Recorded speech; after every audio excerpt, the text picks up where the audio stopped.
What if I told you that even angels wage war for your soul? No, not for gold, not for thrones, not even for heaven itself, but for you, for your tears in secret, for every moment you chose mercy, for the nights when you wanted to give up but didn't, for the days when you held on to light by a single thread, for the fire inside you that won't die even when the world tells you it should. Yes, there is a war, and you are in the middle of it.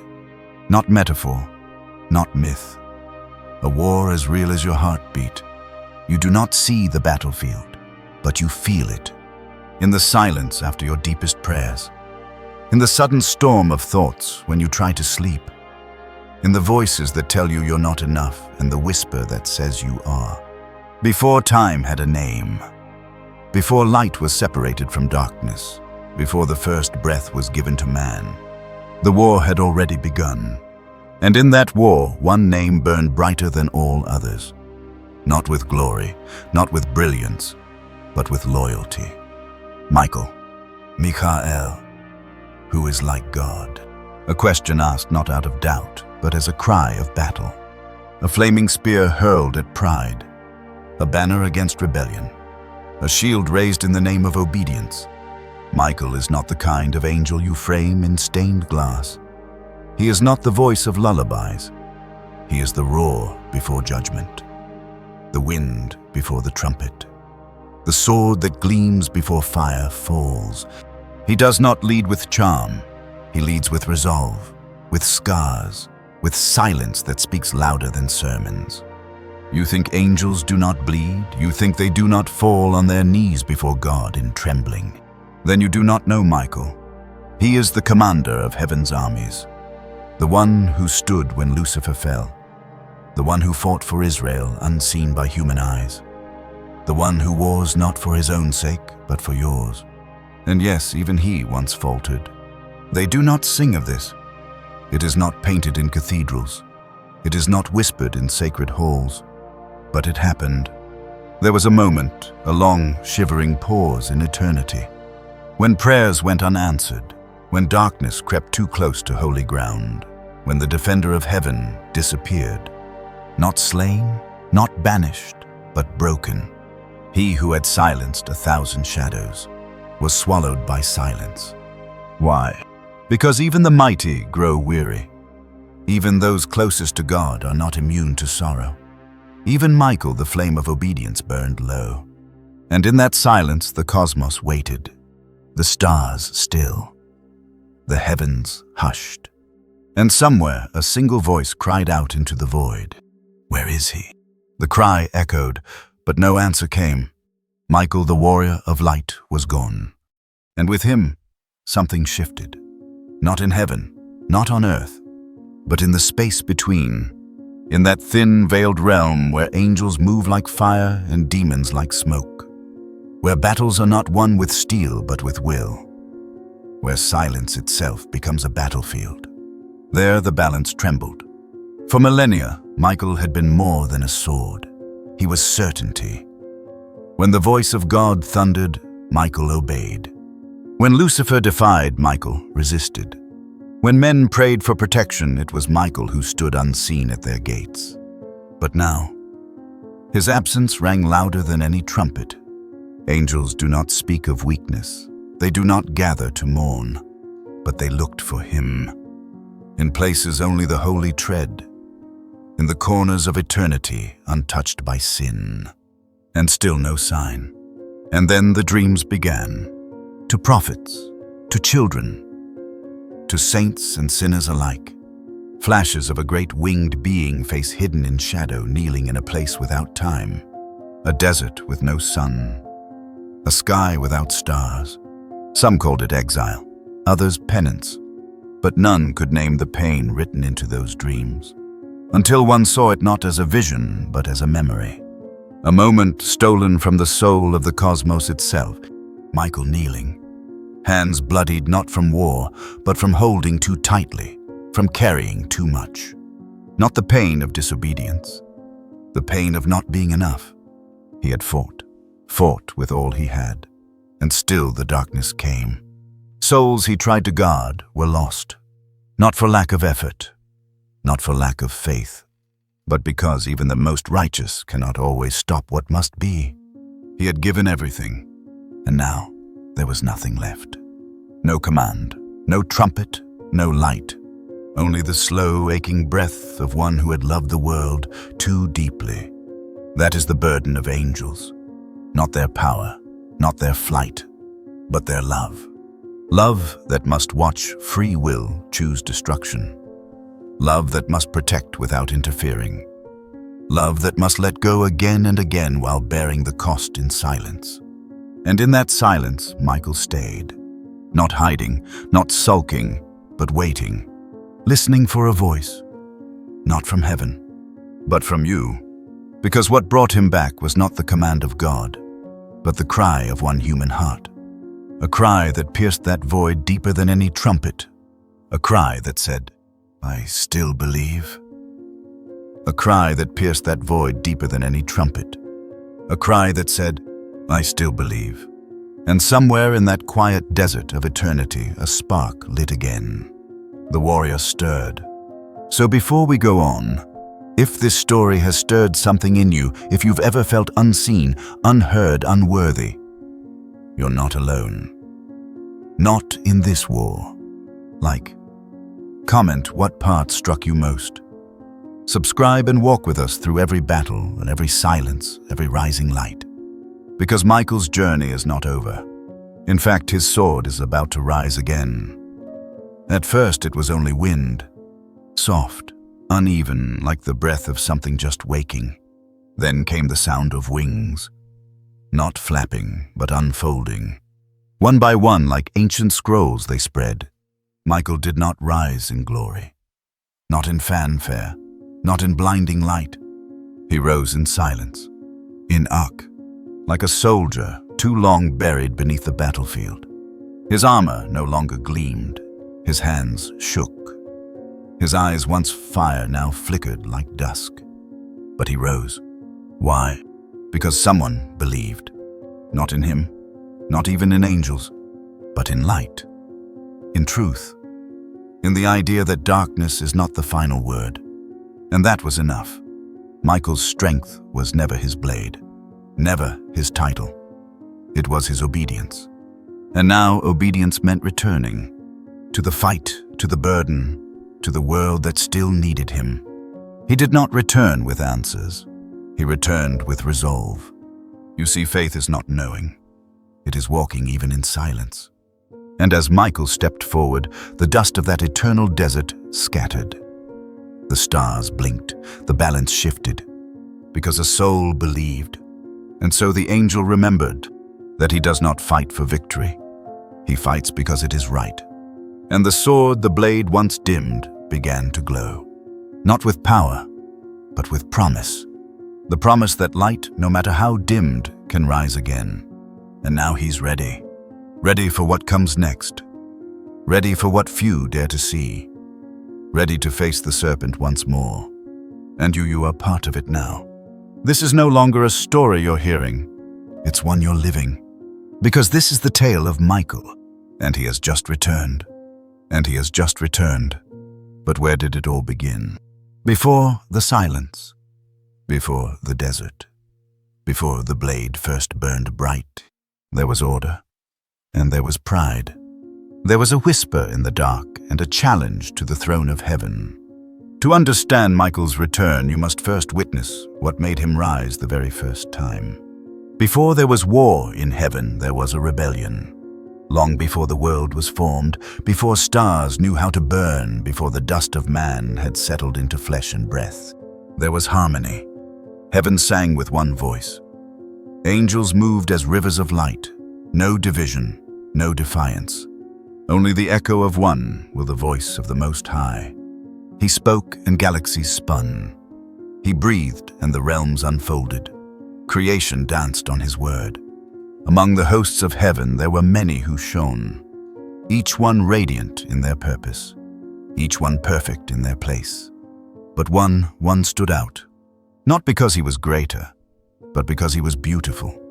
He shimmered like morning dew.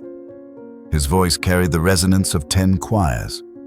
He walked among the coals of divine fire and did not burn. They called him Lucifer, bearer of light. He was not evil, not yet. He was splendor. He was poetry made form. He was what others gazed upon and forgot their own light. Even Michael admired him, not with envy but with awe. Lucifer led the worship. He adorned the throne. He reflected glory like a mirror, too pure for shadow.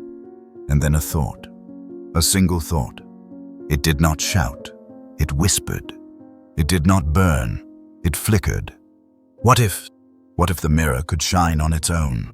What if the song was his to lead? What if glory wasn't just something to reflect, but something to possess? He did not voice it, not at first. He smiled, he sang. He moved through heaven as he always had. But within him, a seed had cracked open. Michael sensed it. He could not name it, he could not see it, but he felt the tremor. The song was still sweet, the movements still graceful, but the light had begun to bend, like glass stretched too thin. Lucifer's voice no longer rose in surrender. It began to rise in suggestion. Not defiance, but deviation. And heaven in all its beauty did not know how to respond. Because rebellion had never existed. Doubt had never taken form. How do you stop a shadow when no one remembers what darkness is? Michael watched, listened. He prayed. Not with words, but with silence. A silence that pleaded, let it pass. Let it die unborn. But the thought did not die. Lucifer began to gather others. Not openly, not with banners, but with questions. Why must glory pass through another? Why are we not permitted to ascend further? Why must even angels obey? And there were those who listened, not because they hated heaven, but because the questions sounded beautiful. Lucifer spoke with melody, his doubts wrapped in silk, his charm unshaken. And so the first fissure opened, invisible to most. But to Michael, it was thunder. And with that, the sky tore open, not with thunder, but with grief. And Michael drew his sword. For the first time, its light seared the heavens, not to punish, to protect. And as the blade rose, so did the rebellion. Heaven did not collapse. It split. A third of the stars turned, and the rest stood still. But stillness is not peace, because now the war had begun, the first war. And it was not fought over land, nor throne, nor power. It was fought for the soul of creation. And in the heart of that war, two brothers would meet again. One to rise, the other to fall. There are no battlefields in heaven, no trenches dug, no blood spilled on soil, for there is no soil, no death, no decay. And yet when the first war broke open like thunder across the eternal sky, heaven knew pain. It began in the breath between words, the pause between one harmony and the next, a silence that split the skies. Michael stood at the edge of the rift, his wings folded tight, his sword still sheathed, but his spirit alight. Not with fury, but with purpose. Lucifer had drawn the line, not with flame, but with desire. Desire dressed in light, spoken through beauty, disguised as truth. He marched not with demons, but with angels. A third of heaven now followed him, their faces still radiant, their voices still melodic. But something within them tilted, not outward, inward. Their eyes no longer lifted upward. They turned sideways, and that was enough. Heaven does not tolerate division, because division is the seed of ruin, and now that seed had taken root. Michael looked not at Lucifer, he looked at those behind him. Friends, brothers, warriors of old. He remembered their laughter, their first flight, their songs sung beneath the throne. Now they stood arrayed in silence, not yet striking, but waiting. Michael stepped forward. Why, he asked. His voice did not accuse, it mourned. Lucifer smiled. Because there is more, he said. More than obedience, more than being echoes. We are not just light, we are fire. And fire was never meant to be caged. Michael's eyes dimmed. Fire without altar becomes destruction. Lucifer raised his sword, then let it burn. The sky shuddered. Winds swirled across the eternal plains. A trumpet not blown by any hand sounded. It did not command. It wept. A call not to attack, but to stand. Michael heard it in his bones, in his wings, in the very breath of his name. He reached behind him, drew the blade. It was not metal. It was will. A covenant turned solid, obedience made visible. It pulsed in his grip like a living flame. Lucifer's army stirred, not with chaos, with choreography. Angels of glory now turned inward, ready to unmake the order they once protected. They moved in spirals, in perfect deadly grace, like falling stars that forgot the ground. Michael turned to the host behind him. Their eyes waited, not for permission, for purpose. He gave none. He simply walked forward, and the heavens followed. The clash was not like wars below. There were no screams, no thunder, only light against light. Exploding, shattering, consuming. Songs turned to cries, wings folded mid-flight, names once spoken in reverence, now fell as warnings. Michael moved like a storm, not in wrath, in heartbreak. He did not strike to kill. He struck to wake. "Remember who you are," he cried as he blocked, parried, turned. But many had forgotten. Lucifer descended into the center, his eyes like eclipsed suns, his laughter golden hollow. He called to Michael. Why fight this? Why resist? This is evolution. Michael met his gaze. This is exile. And then they met, brother against brother, sword against sword. The clash sent tremors through the constellations. Time blinked. The breath of heaven paused. They did not speak, they remembered. Every note sung together, every battle fought side by side, every silent glance in the presence of glory. Now those memories became weight, and Michael swung. The blow echoed. It did not crack the stars. It cracked memory. Lucifer staggered, but did not fall. His wings, once flawless, now smoldered at the edges. Still golden, but thinning, Michael steadied his stance, not in triumph, in sorrow. He had landed the strike, but something in him shook. Because when you break what you love, you break yourself. Lucifer laughed, not in madness, in defiance. You still hesitate, brother. He circled Michael, voice like oil on water. You still believe this is redemption. Michael's silence was not consent. It was prayer. All around them the battle raged. Spheres of light colliding, wings torn mid-flight, cries that echoed through layers of reality. Angels do not bleed, but they break. And one by one those who stood with Michael began to falter, not because they doubted, because they grew weary. Lucifer's forces fought with frenzy, with belief, with the madness of conviction. And conviction can shatter reason. Michael moved through the chaos, his blade a flash of remembrance. He did not kill. He marked. Those he touched, their light dimmed, not from pain, from awakening. But it was not enough. Lucifer raised his arms, his voice surged like a second creation.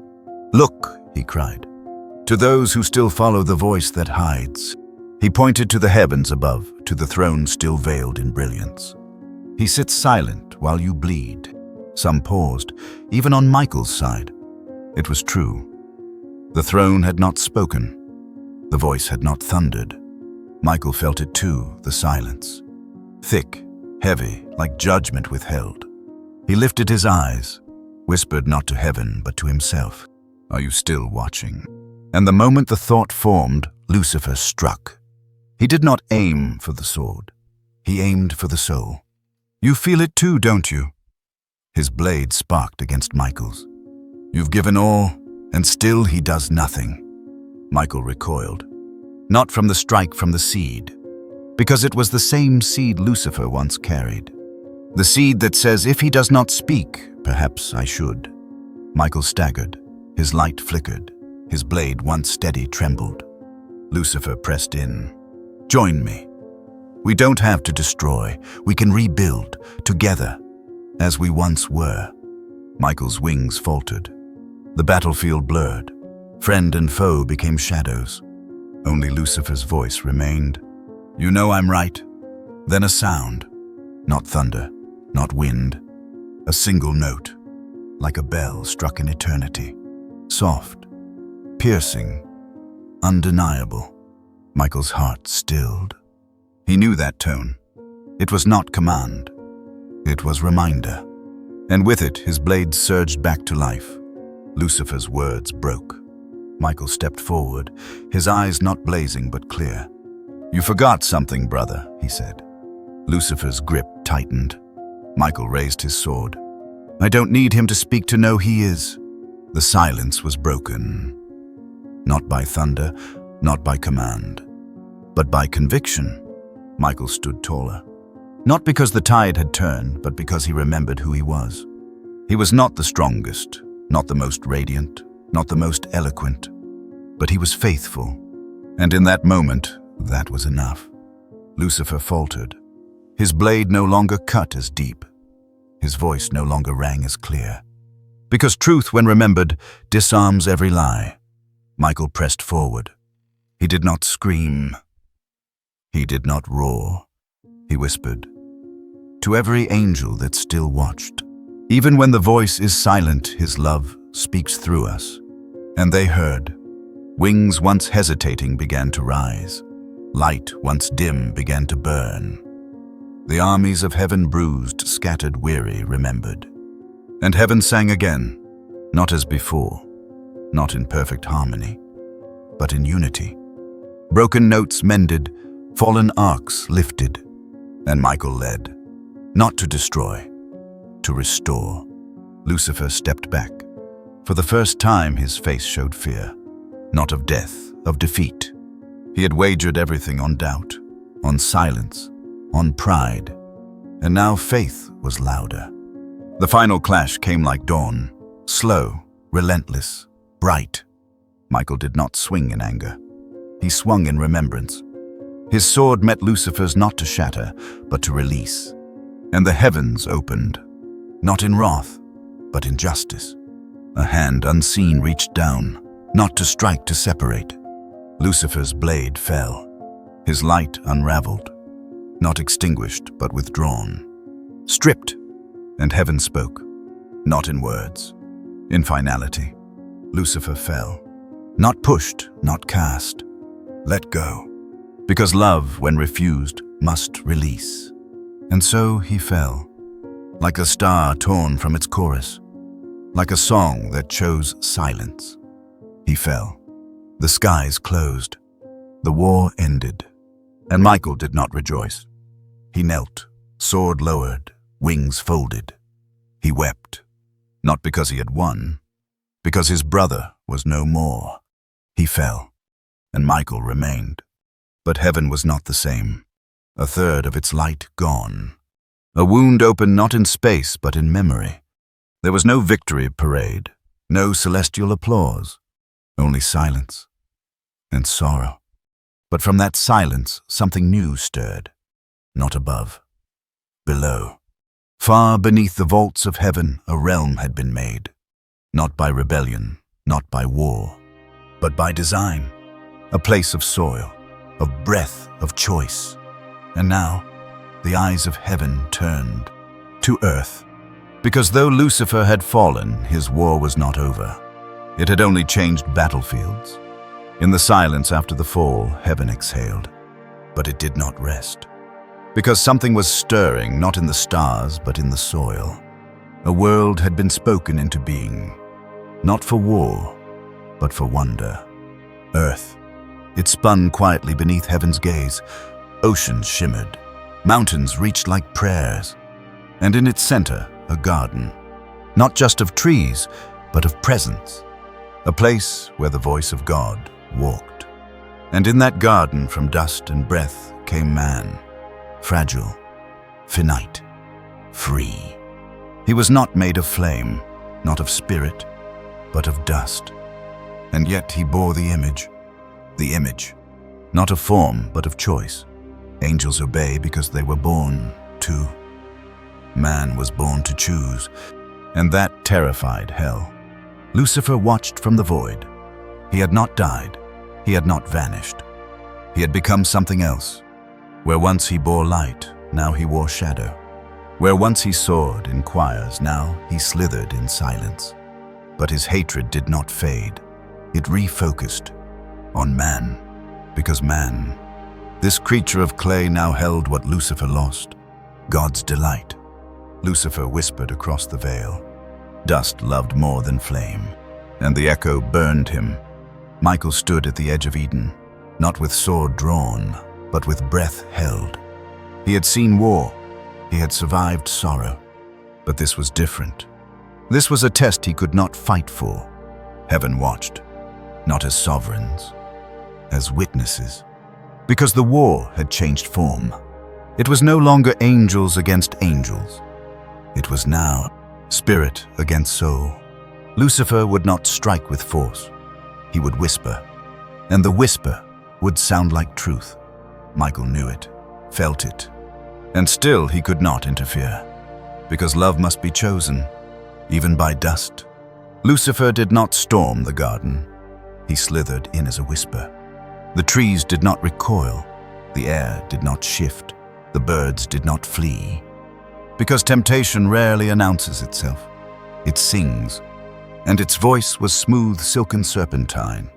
He watched her, Eve, not with malice, with memory. Here was the image, walking, breathing, untouched by fear, by shame, by loss.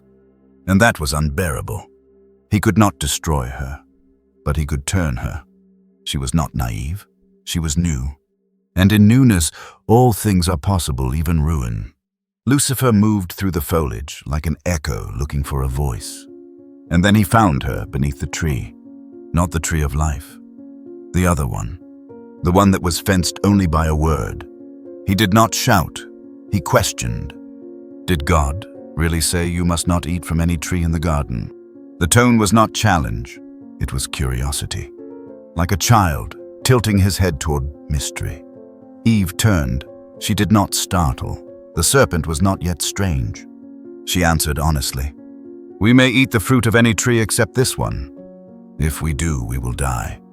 Lucifer tilted his head, sighed softly. "You will not surely die," he said, as if offering comfort. "For God knows that when you eat of it, your eyes will be opened. You will be like him, knowing good and evil." He spoke of knowledge as if it were freedom. He spoke of restriction as if it were cruelty. And in her heart a seed moved, not rebellion, longing. She had not been lied to. She had been invited to imagine more. Lucifer did not need to shout. He simply made her wonder. What if God was withholding? What if love came with limits? What if she was meant for more? Adam was there. He saw her turn. He saw her hand rise. He heard the words. He felt the shift. But he said nothing. And so the bite was taken, not in defiance, in desire. The fruit tasted like awakening, and then like ash. Their eyes were opened, but not to glory, to absence. Suddenly they saw their skin, their breath, their boundaries. And shame stepped in like a thief. They hid, not from the serpent, from the voice they once walked with, from the presence they once welcomed. Michael stood above the garden. He had watched. He had wept. He was not angry. He was broken. Because the war had not ended. It had only moved. Lucifer did not celebrate. He slid away, silent, satisfied. Because what he could not destroy from above, he had wounded from within.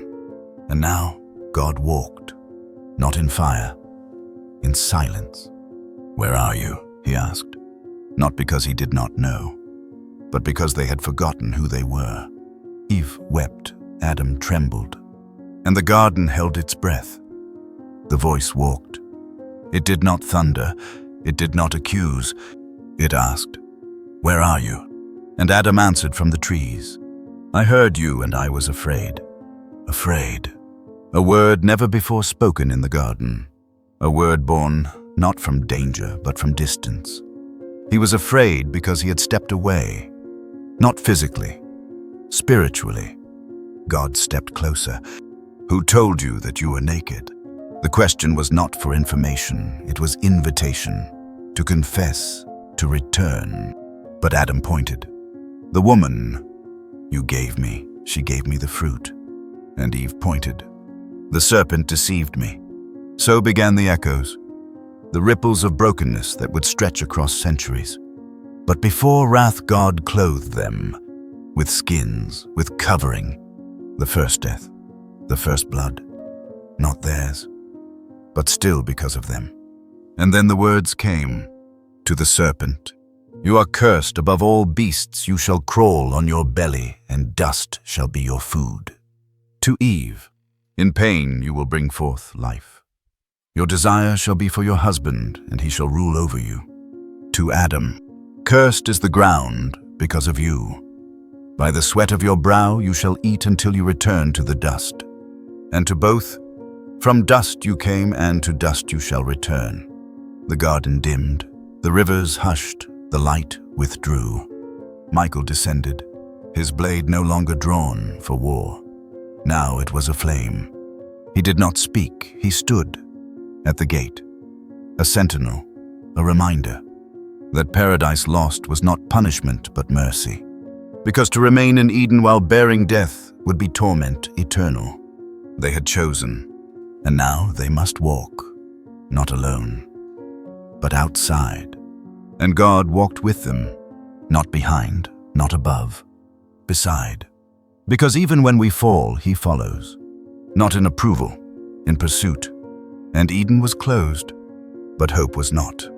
They walked, not back into Eden, but forward into exile. And yet, not alone. For even as the gate closed and the sword of fire burned behind them, a promise had been spoken, not loud, but clear, that one day from the seed of the woman would come one who would crush the serpent's head, not with rage, with righteousness, not from the heavens, but from the dust. A child, a man, a covenant. The fall was not the end. It was the beginning of the promise. And so from the ruins of paradise a thread of hope began to weave. Through deserts, through blood, through voices called prophets. Because God would speak again, not just from above, but through a people born from faith, from longing, from one man who dared to believe. His name was Abraham. Time did not move as men count it. It moved in tides, in covenants unspoken, in generations waiting. After Eden closed, the world turned wild. Men built cities, then idols, then empires. Blood soaked the ground. Nations rose and fell like breath. And heaven watched, not in apathy, in patience. Because sometimes the soil must be broken before the seed is sown. And then in Ur, a city of moon worshippers, a man heard a name not spoken in centuries. Abram. He did not look holy. He was old, gray, married but barren. But when the voice came, he answered, "Leave it said, leave your father, your land, your name. Go to a place I will show you. No destination, no details, only a promise. I will make you into a great nation. Your name will be a blessing, and through you all peoples on earth will be blessed." Abram packed, not with certainty, with faith. He took Sarai, who had never held a child, Lot, who clung to comfort, and the whisper of a voice that called him beloved. They wandered, through drought, through danger, through silence. But everywhere he went, he built altars. He planted stones not to take territory, but to anchor memory. God had spoken. He would not forget. Years passed, kings rose, famines came. Still no sun, still no land. But the voice came again. This time, beneath the stars. "Look up," it said. He did. The sky spilled endless light. So shall your offspring be. Abraham believed, and heaven counted it as righteousness. Because righteousness does not begin with behavior, it begins with belief. And belief was all Abram had. But belief was enough. For now, faith does not decay overnight. It weathers under delay. It withers under silence. And sometimes it fractures under waiting. Abraham believed, but the days turned into years, and the years into decades. He had left Ur. He had crossed deserts. He had built altars. He had listened for the voice. But still, no child. Sarai aged alongside him. She too had followed. She too had believed. But now her womb had become a grave where hope went to die. She watched her reflection fade, her hands wrinkle, her body betray the dream. And one evening she turned to him. "Take Hagar," she said. "Perhaps I will build a family through her." It was not a command. It was a surrender. And Abraham, tired, silent, old, agreed. He did not pray. He did not protest. He entered Hagar's tent, and she conceived. The silence broke not with joy, but with complication. Hagar, once low, now felt high. And Sarai, once honored, now felt hollow. Resentment bloomed. Blame rose. And finally, Sarai struck. Hagar fled, carrying life within her and rejection upon her, into the desert, where angels find what men discard. A messenger appeared. "Where have you come from? Where are you going?" Hagar sobbed. And heaven replied, "Return. Submit. For I will increase your descendants beyond number." A promise not to the patriarch, but to the outcast. And Hagar, a foreigner, a servant, a mother, gave God a name. "El Roi," she said, "you are the God who sees me." She returned, not in defeat, in dignity. She bore a son, Ishmael. God hears. But the years rolled on. 13 of them. And Abraham, now 99, had begun to fold inside himself. Dreams felt distant. The stars no longer sparkled with meaning. Then the voice came again. "Abram." He fell on his face. "I am El Shaddai. Walk before me and be blameless." The covenant was not revoked. It was refined. You will no longer be called Abram, exalted father. You will be Abraham, father of multitudes, and Sarai, Sarah. She will bear you a son. Kings will come from her. Abraham laughed, not in scorn, in shock. Shall a child be born to a man 100 years old? And to Sarah, 90? He clung to Ishmael, his only son. If only Ishmael might live under your blessing. But God said no. I will bless Ishmael, but your covenant is with Isaac. Sarah shall bear him, and I will establish my promise through him.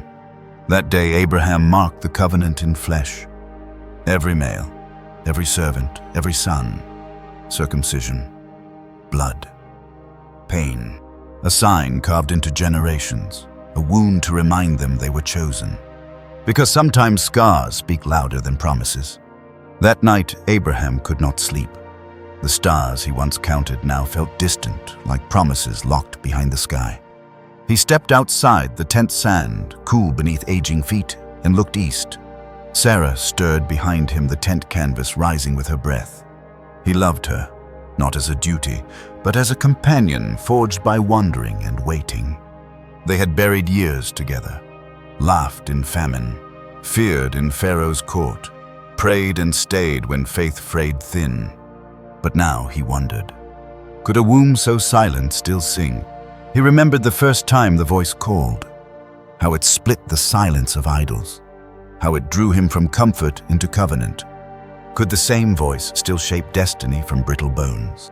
He closed his eyes, and a memory returned, not a vision but a vow. All nations will be blessed through you. That had not changed. The ground beneath him had shifted, the tent aged, his beard grayed, but the voice still held fire. And so at dawn he obeyed again. He called the men, took the flint, carved the sign, not as punishment, as promise. And every cut, every wince was a confession. We belong, we remember, we believe, even if it hurts. Especially when it hurts. Because blood once spilled in covenant becomes the ink that writes eternity. And then 3 visitors came. On a hot afternoon, while the trees of Mamre whispered, Abraham saw them. 3 men, not dusty, not tired. Strangers with eyes full of sky. He ran to meet them, old legs moving with urgency born not of fear but recognition. He bowed. He begged. Stay, rest, eat. He prepared a meal, bread hastened by Sarah's hands, calf tender in rich milk and curds. And they ate, not as men devour, but as those who know they are seen. Then one of them turned. Where is Sarah, your wife? Abraham paused. In the tent. The man smiled. By this time next year she will bear a son. Inside the tent, Sarah laughed, not out loud, but within herself. The sound of disbelief pressed against the promise. I am old, she thought. My husband is old. But the visitor asked, why did Sarah laugh? She gasped. I did not, but he said, yes, you did. Not to shame, to show even hidden laughter is heard. Then they rose, and as they walked towards Sodom, Abraham followed. The God who promises is also the God who judges. And now the 2 truths would meet. But not before the womb opened. The covenant would live. The impossible would become flesh. And laughter, the laughter of doubt, would be redeemed. Isaac, his name means, he laughs. Because joy is born after tears. That night Sarah lay awake. Not because of fear, but wonder. For decades her body had been a desert, now the rain had come. She touched her belly, still flat, but now full of promise. She remembered Egypt. She remembered Hagar. She remembered shame. But now a name whispered through her bones. Isaac. She had laughed. Yes. But now she would laugh again, not in disbelief, in delight. Abraham lay beside her, his breathing slow, steady. But even in sleep, his hand rested near hers as if still holding the covenant they had carried through years of silence. And heaven watched, not as a judge, as a witness. Because promises are not only made, they are fulfilled. In time, in trust, in trembling flesh. The stars above them burned the same as the night he first believed. But now there was movement below. A child would come. A nation would rise. And through them a blessing that would touch every tribe, every language, every broken place. Because faith does not end in the wilderness. It births what eyes cannot see. And the covenant was alive. The promise moved from word to womb. Sarah's body, long silent, stirred with life. The desert within her broke open and laughter filled the tent. Isaac was born, not in a palace, not in spectacle, but in the quiet wonder of a miracle long delayed. Abraham held the child, his hands trembling not from age but awe. 100 years he had waited. And now, promise had skin. The boy grew. His laughter lit the camp. His presence healed what time had wounded. Even Sarah, who once hid behind curtains of disbelief, now laughed openly. God has brought me joy, she said, and all who hear will laugh with me. But even joy carries shadows. Ishmael watched from the edges. He was older. He had once been the only. Now he was the reminder of a choice made in doubt. Sarah saw it. Send them away, she said. The son of the slave shall not share in the inheritance. Abraham grieved. Ishmael was still his son, but the voice returned. Do as she asks, for through Isaac shall your seed be called, but I will make a nation of Ishmael as well. So he rose early, gave bread and water, and sent Hagar and Ishmael into the wilderness. Another exile, another test. The boy cried. Hagar wept. And once again God heard. He opened her eyes, and there was a well. Because when God makes a promise, he does not forget those it brushes along the way. Years passed. Isaac walked, he talked, he asked questions. And then came the unthinkable. "Take your son," God said. "Your only son whom you love, Isaac. Go to the region of Moriah. Offer him there as a burnt offering on a mountain I will show you." The command sliced deeper than any blade. Abraham did not argue. He rose early. He chopped wood, saddled the donkey, took 2 servants, and Isaac. For 3 days they walked. On the 3rd day he saw the mountain. He turned to the servants. "Stay here. We will worship and we will return." Isaac carried the wood. Abraham carried the fire and the knife. As they climbed, the boy spoke, "Father, the fire and the wood are here. But where is the lamb?" Abraham answered, "God will provide." At the summit he built the altar, laid the wood, bound the boy, and raised the knife. But then a voice, "Abraham, Abraham." He stopped. "Do not lay a hand on the boy. Now I know you fear God, since you have not withheld your son, your only son, from me." Abraham looked up, and there a ram, caught in the thicket. He sacrificed it instead, and named the place Yireh. The Lord will provide, because he always does. The covenant was never about sacrifice. It was about surrender, not about blood, but trust. Isaac lived. The promise stood, and heaven had shown itself faithful, because the mountain of Moriah would not be forgotten. Another father, another son, another wood would one day stand there. But for now, Abraham and Isaac walked back down, together. As they descended from Moriah, the sun began to set. Its golden rays touched Abraham's shoulders, and he felt lighter. Not because the burden had passed, but because the promise had endured. Isaac walked beside him, his small hands swinging freely, his questions quiet for now. And Abraham knew he would not always have answers, but he would always have presence. Back at camp, Sarah ran to them, her eyes locked on Isaac. She said nothing, just held him. Because some joy is too deep for words. And in that embrace, 3 lives touched eternity. Isaac would live. From him would come Jacob. From Jacob, 12 sons. From those 12, a nation, a people, a covenant carried through wilderness and war, through kings and exile, and one day through Mary. But for now it was enough to know the promise was intact. The God who called from the stars, who thundered on mountains, who whispered in tents, had kept his word. And when God keeps a word, it becomes flesh, it becomes history, it becomes salvation. So if you are waiting, take heart. If you are wandering, build altars. And if you are doubting, look to Moriah, where love proved stronger than fear, and where once again a lamb waited in the thicket. If this story stirred something in you, like, comment, and subscribe to journey with us through every divine moment still to come. What would you do if the voice asked you to lay down what you love most? They came down the mountain, but the story of covenant was just beginning. Because every promise once received must be carried through conflict, through compromise, through the cost of obedience. Isaac would live. But what kind of life would he inherit? The boy of laughter would one day become a man of silence, a figure caught between the echo of a father's blade and the longing for his own bride.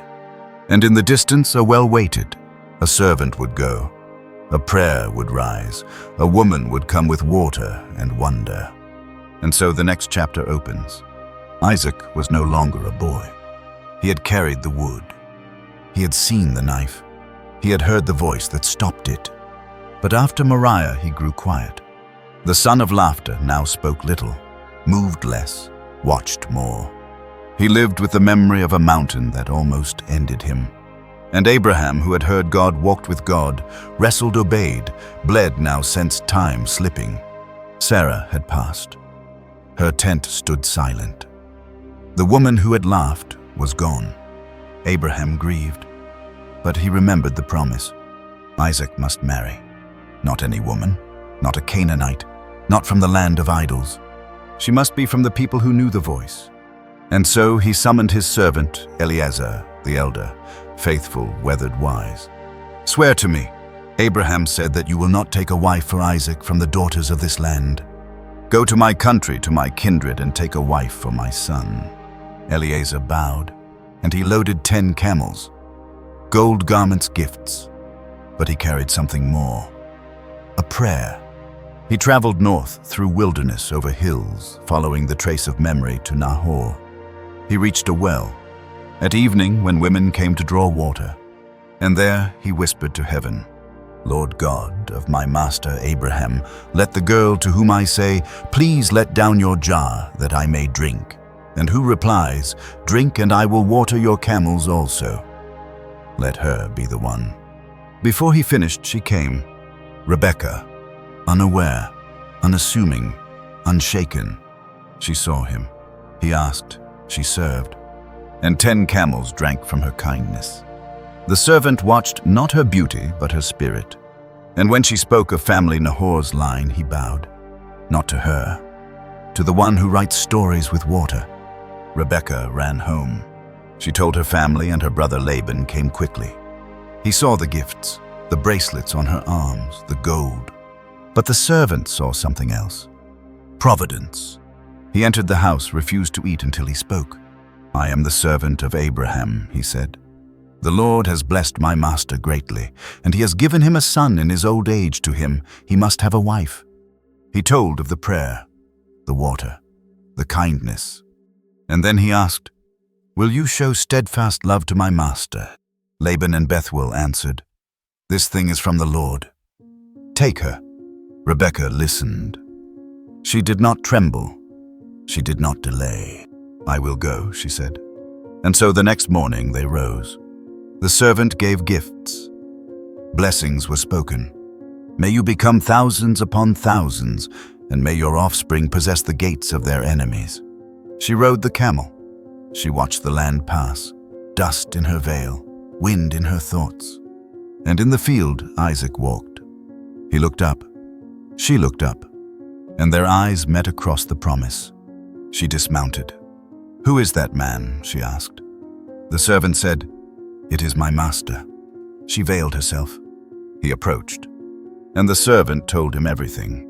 Then Isaac brought her into his mother Sarah's tent. And he loved her, not because she was perfect, because she was provided. And in that moment, comfort returned, to a man who once lay on wood, to a woman who once carried jars, and laughter found a home again. That night, under a canopy of stars, Isaac lay beside Rebekah.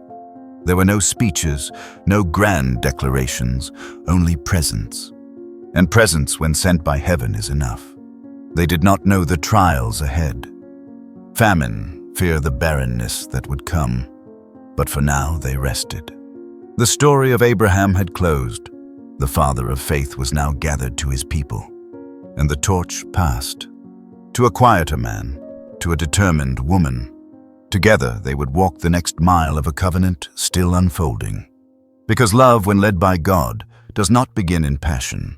It begins in promise. And Isaac, the son of laughter, the son of the mountain, had found the next step on the path to nations. The well had offered more than water. It had offered a witness. And heaven once again had provided. Rebekah was now the matriarch. But the tent once filled by Sarah did not welcome children. Month after month, year after year, the silence returned. Isaac prayed. Not just once, for 20 years. 2 decades of longing, of watching others name sons, of wondering if the covenant could pass through a barren womb. But one day God answered. Rebekah conceived. And what should have been joy turned into unrest. There was turmoil within her, not just life, but conflict. She went to inquire of the Lord. And the voice came. 2 nations are in your womb. 2 peoples will be separated from your body. One will be stronger than the other. The older will serve the younger. A mystery, a prophecy, a reversal. And when her days were fulfilled, she bore twins.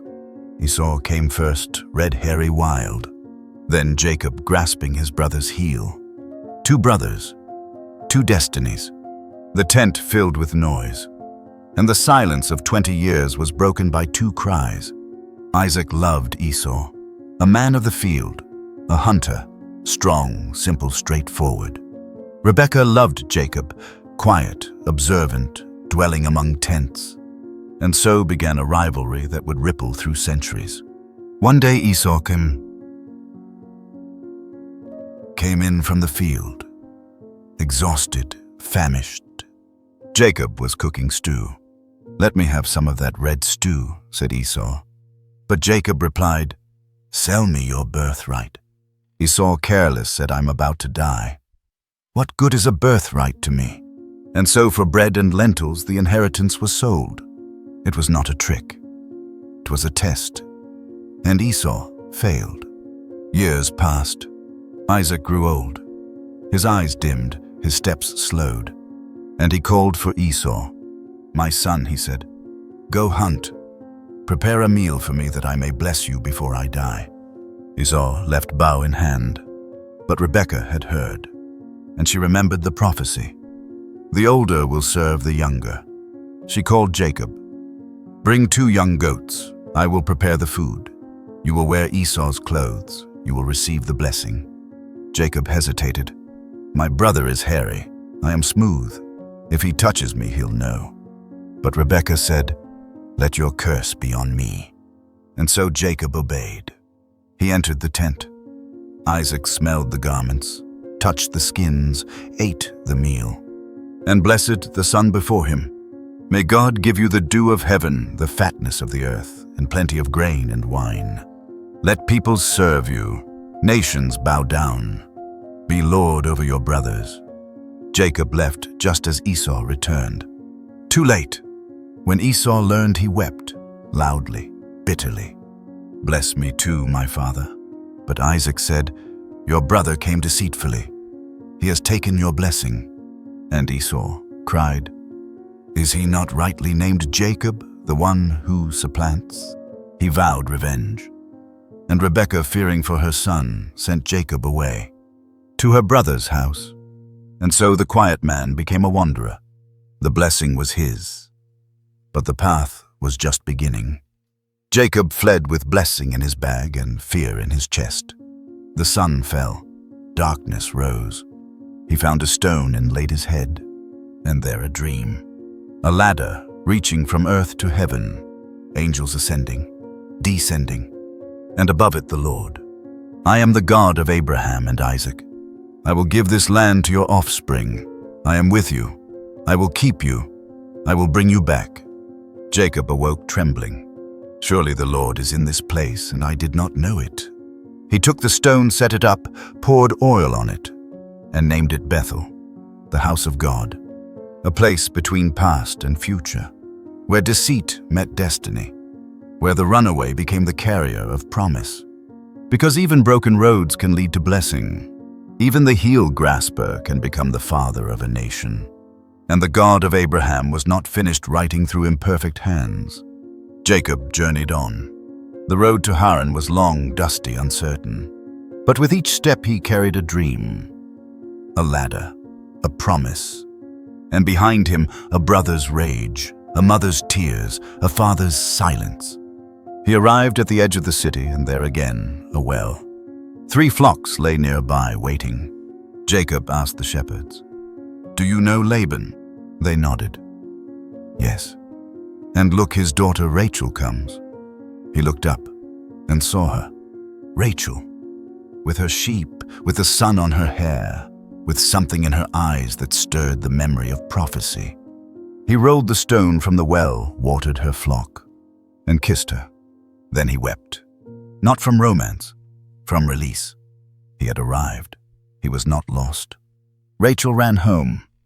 Laban came to meet him, and Jacob stayed. A month passed. Then Laban said, "You shouldn't work for nothing. What shall your wages be?" Jacob answered without pause, "I will serve 7 years for Rachel." Laban agreed. And 7 years passed like days, because love makes time bend.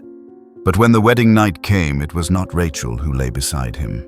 It was Leah, the older sister, unloved, unchosen. Jacob awoke, and fury followed. "What have you done?" he cried to Laban. "Why have you deceived me?" Laban shrugged. It is not our custom to give the younger before the older. Finish this week, and I will give you Rachel also for another 7 years." So Jacob stayed, married both sisters, and began a family where rivalry would fester. Leah bore sons: Reuben, Simeon, Levi, Judah. Rachel remained barren. She wept, demanded, "Give me children, or I die." Jacob grew angry. "Am I God, who withholds from you the fruit of the womb?" So she gave him a maidservant, and more sons came. Leah did the same. 12 sons and 1 daughter. But still Jacob loved Rachel most. Finally, God remembered her. She conceived and bore Joseph. And in that moment, hope bloomed. But tension brewed with Laban. Jacob asked to leave, to return home. But Laban clung to him, for the Lord had blessed him because of Jacob. They bargained. Jacob took his portion, and the flock grew. But Laban's sons grew jealous.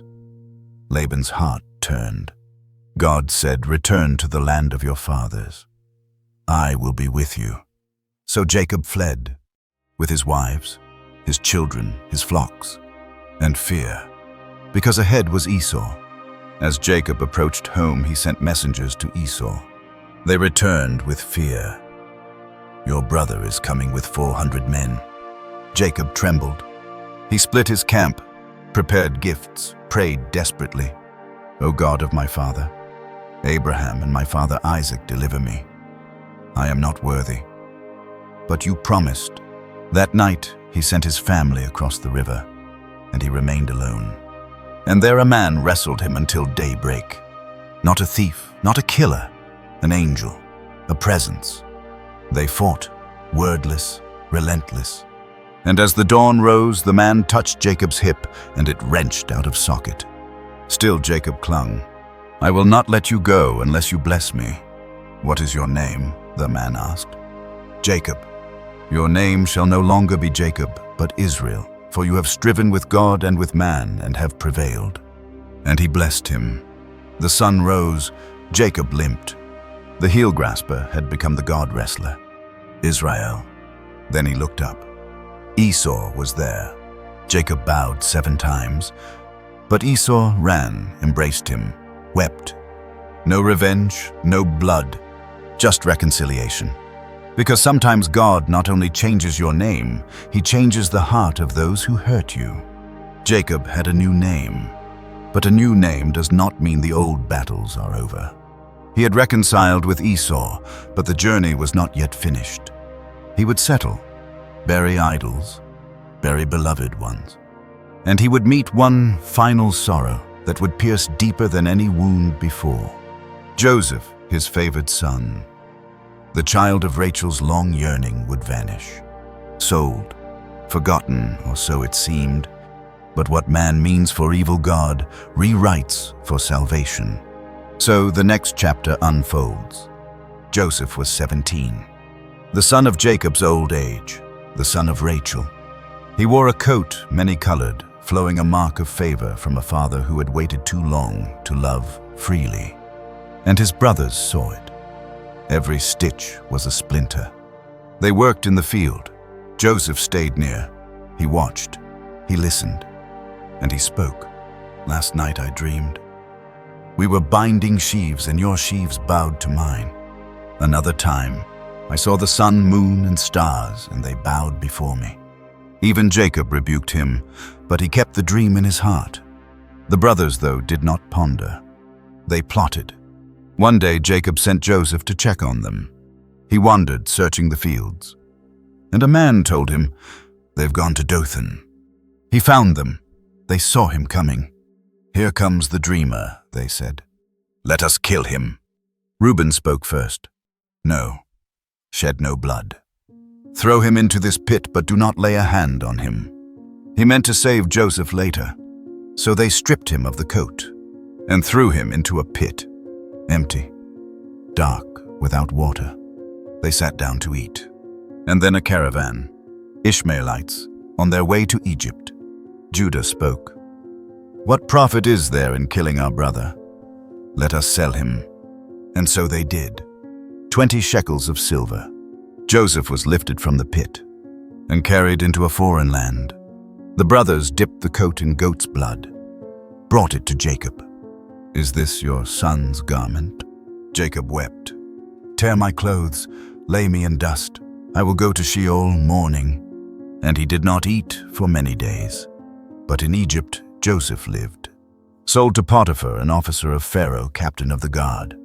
And though far from home, cut off from family, the Lord was with him, and Joseph prospered. Potiphar noticed. He saw Joseph's skill, his order, his peace, and he made him overseer of his house. Everything was placed in Joseph's care. Fields account servants, animals, and the house was blessed. But beauty can be dangerous. Joseph was handsome form and face, and Potiphar's wife saw him. She pursued, spoke, invited, "Lie with me." But Joseph refused. "My master has entrusted all to me except you. How could I do this great wickedness and sin against God?" She pressed him day by day. He avoided her, until one day he came to do his work and she caught his garment. He fled, but she held the cloak and cried out. Falsely, the servants came, then Potiphar. And though no proof, though no wound, his fury burned. Joseph was cast into prison, another pit, this time deeper, longer, unjust. But again the Lord was with him. The keeper of the prison saw Joseph's light and gave him charge over all the prisoners. And there in the shadows Joseph served. 2 new faces came, a cupbearer and a baker, Pharaoh's men. Each dreamed, each troubled. And Joseph said, "Do not interpretations belong to God? Tell me." The cupbearer spoke. "A vine, 3 branches. Buds, blossoms, grapes. I pressed them into Pharaoh's cup." Joseph smiled. 3 days you will be restored." The baker told his dream. 3 baskets of bread. Birds ate from the top. Joseph grew solemn. 3 days. You will be hanged. And it was so. The cupbearer returned. Joseph had said, "Remember me when it is well with you." But he forgot. 2 more years passed. Joseph waited, but heaven did not forget. One night, Pharaoh dreamed. Twice. In the first, 7 fat cows emerged from the Nile. Then 7 thinnos. And they devoured the fat one, but grew no fatter. Then 7 ears of plump grain on one stalk, followed by 7 thin ears scorched by the east wind. And the thin ears swallowed the full ones. Pharaoh awoke, disturbed. None could interpret. Then the cupbearer remembered. There is a Hebrew in prison, a servant. He interprets dreams. Pharaoh summoned Joseph. They washed him, shaved him, changed his robes. He stood before the throne. Pharaoh spoke. Joseph replied, "It is not in me, but God will give Pharaoh a favorable answer." And so the stage was set. A prisoner to speak to kings, a forgotten son to save nations. Because when the world forgets, God prepares. When dreams seem buried, they rise in his time. And Joseph, dreamer once mocked, stood at the threshold of destiny. Joseph stood before Pharaoh. He did not tremble. He did not boast. He listened, and then he spoke. The dreams are one. God has shown Pharaoh what he is about to do. 7 years of great abundance are coming. Then 7 years of famine. So severe the plenty will be forgotten. Pharaoh leaned in. Let Pharaoh appoint a wise man, set him over the land. Store grain in the good years, so there will be food in the lean ones. The room grew still. Then Pharaoh said, "Can we find a man like this in whom is the Spirit of God?" And he turned to the prisoner. "You shall be over my house. Only in regard to the throne will I be greater than you." Joseph was 30. They clothed him in linen, placed a gold chain on his neck, put Pharaoh's ring on his finger, and paraded him in a chariot. Zaphinath Paneah. God speaks and he lives. He was given a wife, Asenath, daughter of a priest, and he went out over the land of Egypt. During the 7 years of abundance, the land yielded beyond measure. Joseph gathered, city by city, field by field, grain like sand, so much that they stopped counting. And in that season of plenty, Joseph had 2 sons. Manasseh, God has made me forget all my hardship. Ephraim, God has made me fruitful in the land of my affliction. But then, as foretold, famine came, first in Egypt, then the surrounding lands. And the people cried to Pharaoh. He said, "Go to Joseph, do what he tells you." So grain was opened, rations measured, lines formed. And among the nations came sons of Canaan, 10 men. They bowed before Joseph. And the dream returned. He knew them, but they did not know him. His heart raced, but he did not reveal. "Where are you from?" he asked. "Canaan," they said, "to buy food." "You are spies," Joseph said. "No," they cried. "We are 12 brothers. One is no more. The youngest is with our father." Joseph held them 3 days, then released 9 and kept 1. "Simeon will stay. Bring your youngest brother, or do not return." He filled their sacks, placed silver back in their bags. They left in fear. Jacob wept when he heard, "Joseph is gone. Simeon is gone. Now you would take Benjamin." But the famine pressed, and Judah stepped forward. "I will be surety for him." And they returned. With Benjamin, Joseph saw him, his full brother, and his eyes filled with tears. He prepared a feast. They sat astonished, seated in birth order. Portions were given, Benjamin's 5-fold, and still they did not know. Then Joseph sent them away, but placed his silver cup in Benjamin's sack. They had not gone far when the steward stopped them. "Why have you repaid good with evil?" The cup was found. They tore their clothes, returned, and Judah fell down. "Take me. Let Benjamin go. Our father will die if we return without him." And then Joseph broke. He wept so loud Egypt heard. "I am Joseph," he said. "Is my father still alive?" They stood in silence, unable to speak. Then he drew near. "Do not be distressed. You sold me, yes. But God sent me to preserve life. God sent me before you to keep a remnant alive." He embraced Benjamin, kissed each brother, wept. Then Pharaoh heard. "Bring your father. I will give you the best of Egypt." Wagons were sent, grain, garments, gifts. The brothers returned. "Joseph is alive," they said. Jacob's heart stopped. But when he saw the wagons, he revived. "It is enough," he said. "Joseph lives. I will go to him before I die." So Israel set out. At Beersheba, he offered sacrifices. And God spoke, "Do not fear. I will go with you. I will make of you a great nation." 70 souls went down to Egypt, and the dream entered its second act. A famine had led them, a son had saved them. But Egypt, though refuge, was not the end. It was the beginning of a longer waiting. Because every dream has a desert, and every promise waits for its hour. Israel arrived in Egypt. Joseph came in his chariot. He saw his father, fell on his neck, and wept a long while. "I can die now," Jacob said, "since I have seen your face and know you are alive." Joseph brought them before Pharaoh. 5 brothers stood, humbled shepherds, foreigners. "What is your occupation?" Pharaoh asked. "Your servants are shepherds," they said, "as our fathers were." Pharaoh gave them land, Goshen, the best of Egypt. And Jacob blessed Pharaoh, a quiet gesture from an old man to a king. 17 years passed. Israel prospered, but famine wore on, and the Egyptians grew desperate. First their silver, then their livestock, then their land. And Joseph managed it all. Pharaoh's storehouses filled, then emptied. And the people said, "You have saved our lives. Let us be Pharaoh's servants." Meanwhile, Jacob grew old. He called Joseph, "Swear to me, do not bury me in Egypt. When I rest with my fathers, carry me to their tomb." Joseph swore, and Jacob worshipped leaning on his staff. Later Joseph was told, "Your father is ill." He came with Manasseh and Ephraim. Jacob sat up and said, "These are my grandsons born in the land of my suffering.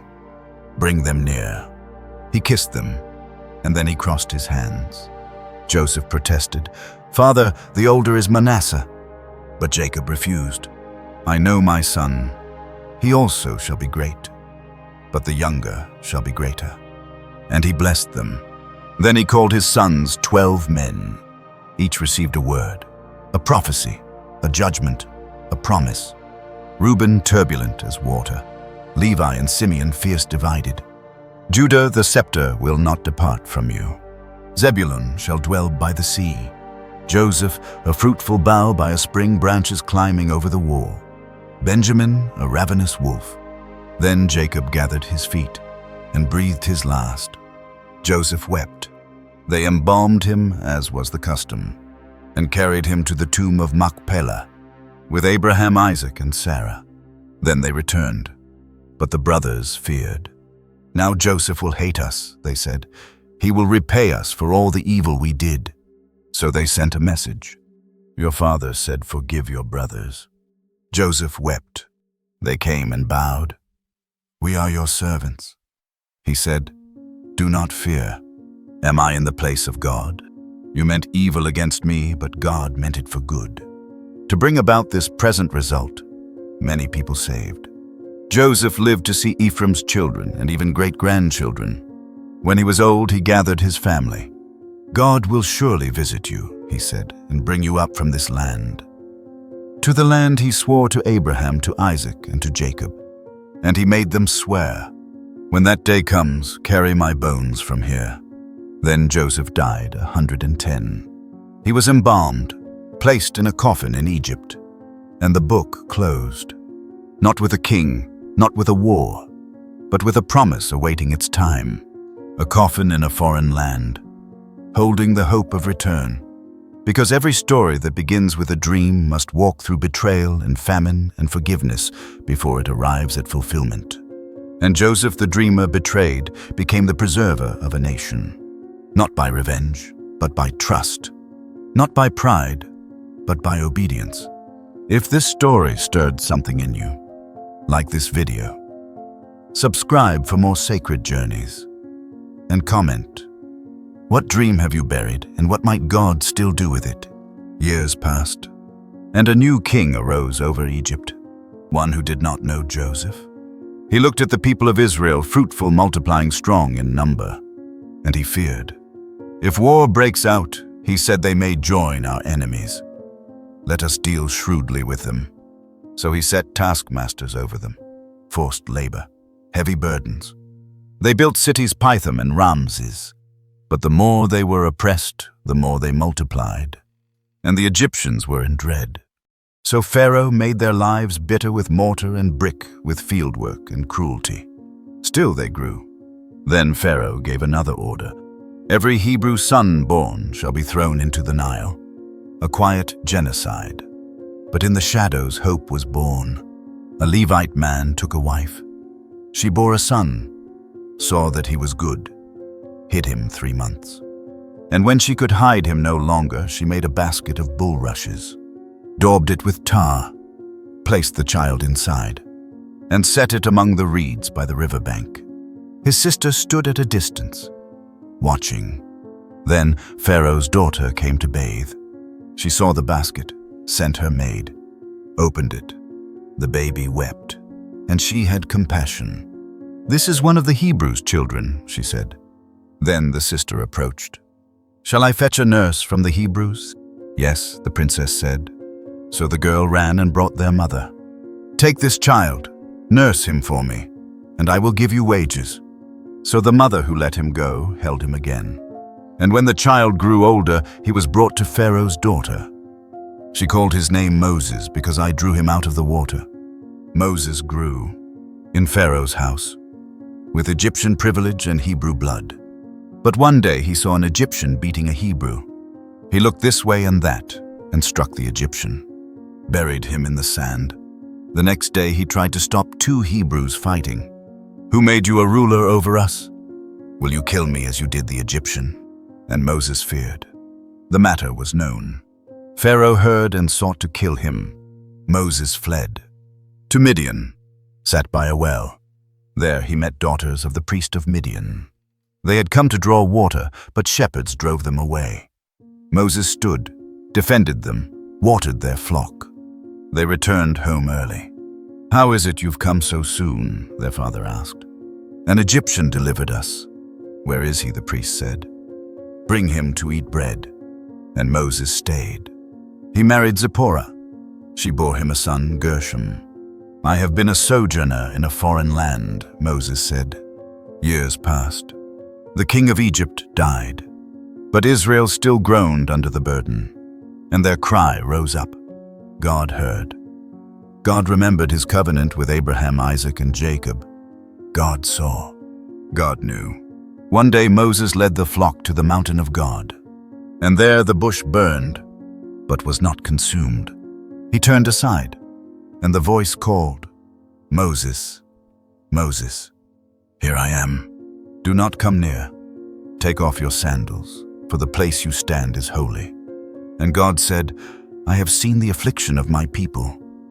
I have heard their cry. I have come down to deliver them. Come, I will send you to Pharaoh." And Moses trembled. "Who am I to go?" God said, "I will be with you." But Moses said, "They will not believe me. They will say, 'The Lord did not appear to you.'" And God asked, "What is that in your hand?" "A staff," Moses replied. "Throw it on the ground." He did, and it became a serpent. Moses fled. Then the Lord said, "Reach out your hand, take it by the tail." And it became a staff again. "Put your hand in your cloak," God said. He did, and when he took it out, it was leprous. "Put it back," and it was healed. If they will not believe these signs, God said, then take water from the Nile. Pour it on the ground. It will become blood. Still Moses hesitated. "I am not eloquent, I am slow of speech." And God said, "Who made man's mouth? Who makes him mute or deaf? Seeing or blind, is it not I? Go, I will be with your mouth." But Moses pleaded again, "Please, Lord, send someone else." Then the anger of the Lord was kindled. "Is not Aaron your brother a Levite? I know he can speak well. He is coming to meet you. You shall speak to him, and I will be with both your mouths. Take your staff with it, you shall do the signs." So Moses returned home, told Jethro, his father-in-law, "Let me go back to Egypt to see if my people still live." And Jethro said, "Go in peace."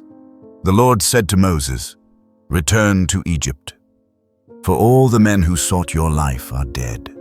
So Moses took his wife and his sons, set them on a donkey, and he took the staff of God in his hand. On the way, God warned him, "Say to Pharaoh, 'Israel is my firstborn son. Let my son go that he may serve me. But if you refuse, I will kill your firstborn son.'" And there on the journey, God met Moses and sought to put him to death. Zipporah took a flint knife, circumcised their son, and touched Moses' feet. "You are a bridegroom of blood to me," she said. Then he let him go. A strange moment, a holy interruption. And Aaron met Moses at the mountain of God. He kissed him, and Moses told him everything. Then they came to Egypt. They gathered the elders of Israel. Aaron spoke the words God had given to Moses, and Moses performed the signs. The people believed, and when they heard that the Lord had visited his people, that he had seen their affliction, they bowed their heads and worshipped. Afterward, Moses and Aaron went to Pharaoh. "Thus says the Lord, the God of Israel, let my people go, that they may hold a feast to me in the wilderness." Pharaoh said, "Who is the Lord that I should obey his voice and let Israel go? I do not know the Lord, and I will not let Israel go." They answered, "The God of the Hebrews has met with us. Let us go 3 days' journey, lest he fall upon us with pestilence or sword." But Pharaoh grew angry. "You are idle. That is why you say, 'Let us go and sacrifice.'" He commanded the taskmasters, "No more straw shall be given. Let them gather it themselves, but require the same number of bricks." And the people suffered more. They cried out and turned on Moses. "You have made us stink in the sight of Pharaoh. You have put a sword in his hand to kill us." Moses returned to the Lord. "O Lord, why have you brought trouble on this people? Why did you ever send me? For since I came to Pharaoh to speak in your name, he has done evil, and you have not delivered your people at all." Then the Lord said to Moses, "Now you will see what I will do to Pharaoh. For with a mighty hand he shall let them go. With an outstretched arm he shall drive them out." And God spoke, "I am the Lord. I appeared to Abraham, to Isaac, and to Jacob as God Almighty. But by my name Yahweh I was not known to them. I have heard the groaning of my people, and I remember my covenant. Say to them, I will bring you out from under the burdens of Egypt. I will deliver you from slavery. I will redeem you with an outstretched arm and great judgments. I will take you as my people, and I will be your God. You shall know that I am the Lord. I will bring you to the land I swore to give Abraham, Isaac, and Jacob, and I will give it as a possession. I am the Lord." Moses spoke this to the children of Israel, but they did not listen. Because of their broken spirit and harsh slavery, they could not hear. Then the Lord said, "Go in to Pharaoh. Tell him, 'Let my people go.'" But Moses said, "If the people did not listen to me, how will Pharaoh listen?" And the Lord said, "I have made you like God to Pharaoh, and Aaron shall be your prophet. You shall speak all I command, and Aaron will speak to Pharaoh to let my people go. But I will harden Pharaoh's heart, and though I multiply signs and wonders, he will not listen. Then I will lay my hand on Egypt, and the Egyptians shall know that I am the Lord." So Moses and Aaron did as they were commanded. Moses was 80, Aaron 83. They stood before Pharaoh. Aaron cast down the staff, and it became a serpent. Then Pharaoh called his magicians. They too cast down staffs, and theirs became serpents. But Aaron's staff swallowed theirs. Still Pharaoh's heart was hard. He would not listen. Then the Lord said, "In the morning go to the Nile. Say to Pharaoh, 'Because you will not let my people go, the Nile shall be turned to blood. The fish shall die, the river shall stink, and the Egyptians will loathe to drink from it.'" Aaron stretched out his staff over the waters of Egypt, and all became blood. 7 days passed. Still Pharaoh's heart was stone, and the story of deliverance had only begun. The Lord spoke to Moses, "Go to Pharaoh and say to him, 'Thus says the Lord, let my people go that they may serve me. But if you refuse, behold, I will strike all your territory with frogs.'" So Aaron stretched his hand over the waters of Egypt, and frogs came up. They covered the land, entered houses, beds, ovens, kneading bowls. Pharaoh called Moses, "Entreat the Lord to take away the frogs. I will let the people go to sacrifice." Moses said, "Glory over me, when shall I pray for you?" "Tomorrow." "It shall be as you say," Moses said. The next day the frogs died. They gathered them in heaps, and the land stank. But when Pharaoh saw relief, he hardened his heart. Then the Lord said, "Strike the dust of the earth." And Aaron did, and it became gnats through all Egypt. The magicians tried, but failed. "This is the finger of God," they said. Yet Pharaoh's heart was firm. Then the Lord said, "Rise early in the morning. Stand before Pharaoh as he goes out to the water. Say to him, 'Let my people go that they may serve me. Or I will send swarms of flies on you and your servants and your people and your houses.'" And it was so. The land was ruined because of the flies. But in Goshen, where the Israelites lived, there were none. Then Pharaoh summoned Moses, "Go, sacrifice to your God within the land." But Moses replied, "It would not be right. We must go 3 days' journey into the wilderness." Pharaoh said, "I will let you go, only do not go far. Pray for me." Moses said, "I will entreat the Lord." And the flies departed. But Pharaoh hardened his heart again. So the Lord sent a severe plague on the livestock of Egypt. All the Egyptian cattle died. But of Israel's cattle, not one. Still Pharaoh's heart was unmoved. Then the Lord said, "Take handfuls of soot from a kiln. Let Moses throw it toward heaven in Pharaoh's sight." It became fine. Dust boils broke out on man and beast. The magicians could not stand, but Pharaoh did not yield. Then the Lord said to Moses, "Rise early. Stand before Pharaoh. Say, 'Thus says the Lord, let my people go that they may serve me. For this time I will send all my plagues on your heart, your servants and your people, that you may know there is none like me in all the earth. For by now I could have put out my hand and struck you, but I have raised you up to show my power, that my name may be proclaimed." Then the Lord told Moses, "Stretch out your hand toward heaven. Hail will fall on man and beast and every plant of the field." So Moses lifted his staff. Thunder rolled, lightning flashed, and hail, rained down. It struck everything. Trees shattered, fields ruined. Only in Goshen was peace. Pharaoh cried, "This time I have sinned. Entreat the Lord." So Moses prayed. The thunder ceased, the hail stopped. But Pharaoh hardened his heart again, and the judgment marched on. If these words echo through your chest like thunder that refuses to fade, like lightning in the middle of drought, like justice long delayed, then like this video, subscribe and leave a comment. What does it take for a hardened heart to finally break? Then the Lord said to Moses, "Go to Pharaoh. I have hardened his heart that I may show these signs of mine, that you may tell your son and your grandson how I dealt harshly with Egypt, and that you may know I am the Lord." So Moses and Aaron went to Pharaoh. "How long will you refuse to humble yourself? Let my people go that they may serve me. Or tomorrow I will bring locusts into your land. They shall cover the face of the earth. They shall eat what is left after the hail. They shall fill your houses as your fathers have never seen." Pharaoh's servants said, "How long shall this man be a snare? Let the men go that they may serve their God." So Pharaoh called Moses.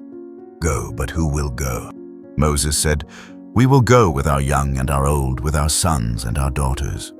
But Pharaoh said no, only the men, and he drove them out. Then Moses stretched out his staff over the land of Egypt, and the Lord brought an east wind all that day and night. In the morning the locusts came. They covered the land, no green thing remained. Pharaoh called Moses, "I have sinned, forgive me. Pray to the Lord." Moses prayed. The wind shifted. The locusts were driven into the sea. But Pharaoh hardened his heart again. Then the Lord said, "Stretch out your hand toward heaven. There will be darkness over the land, a darkness to be felt." And Moses did. Thick darkness fell for 3 days. They did not see one another. They did not move. But all the children of Israel had light where they lived. Then Pharaoh summoned Moses. "Go serve the Lord. Only leave your flocks." But Moses said, "We must take all, not a hoof shall be left behind." And Pharaoh raged. "Get away from me. Take care never to see my face again. For on the day you see me, you shall die." Moses said, "As you say, I will not see your face again."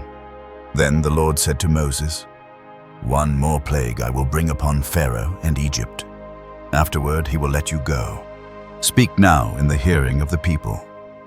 Let every man ask of his neighbor, and every woman of her neighbor, jewels of silver and gold." And the Lord gave favor in the eyes of the Egyptians. Moses was great in the land.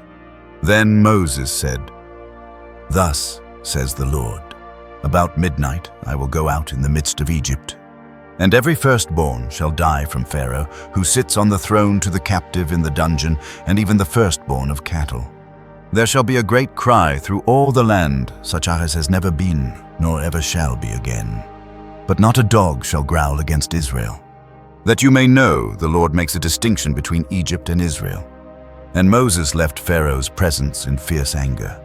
If your soul stirred at the silence before the storm, if something inside you whispers that justice cannot wait, Then like, subscribe, and share your voice below.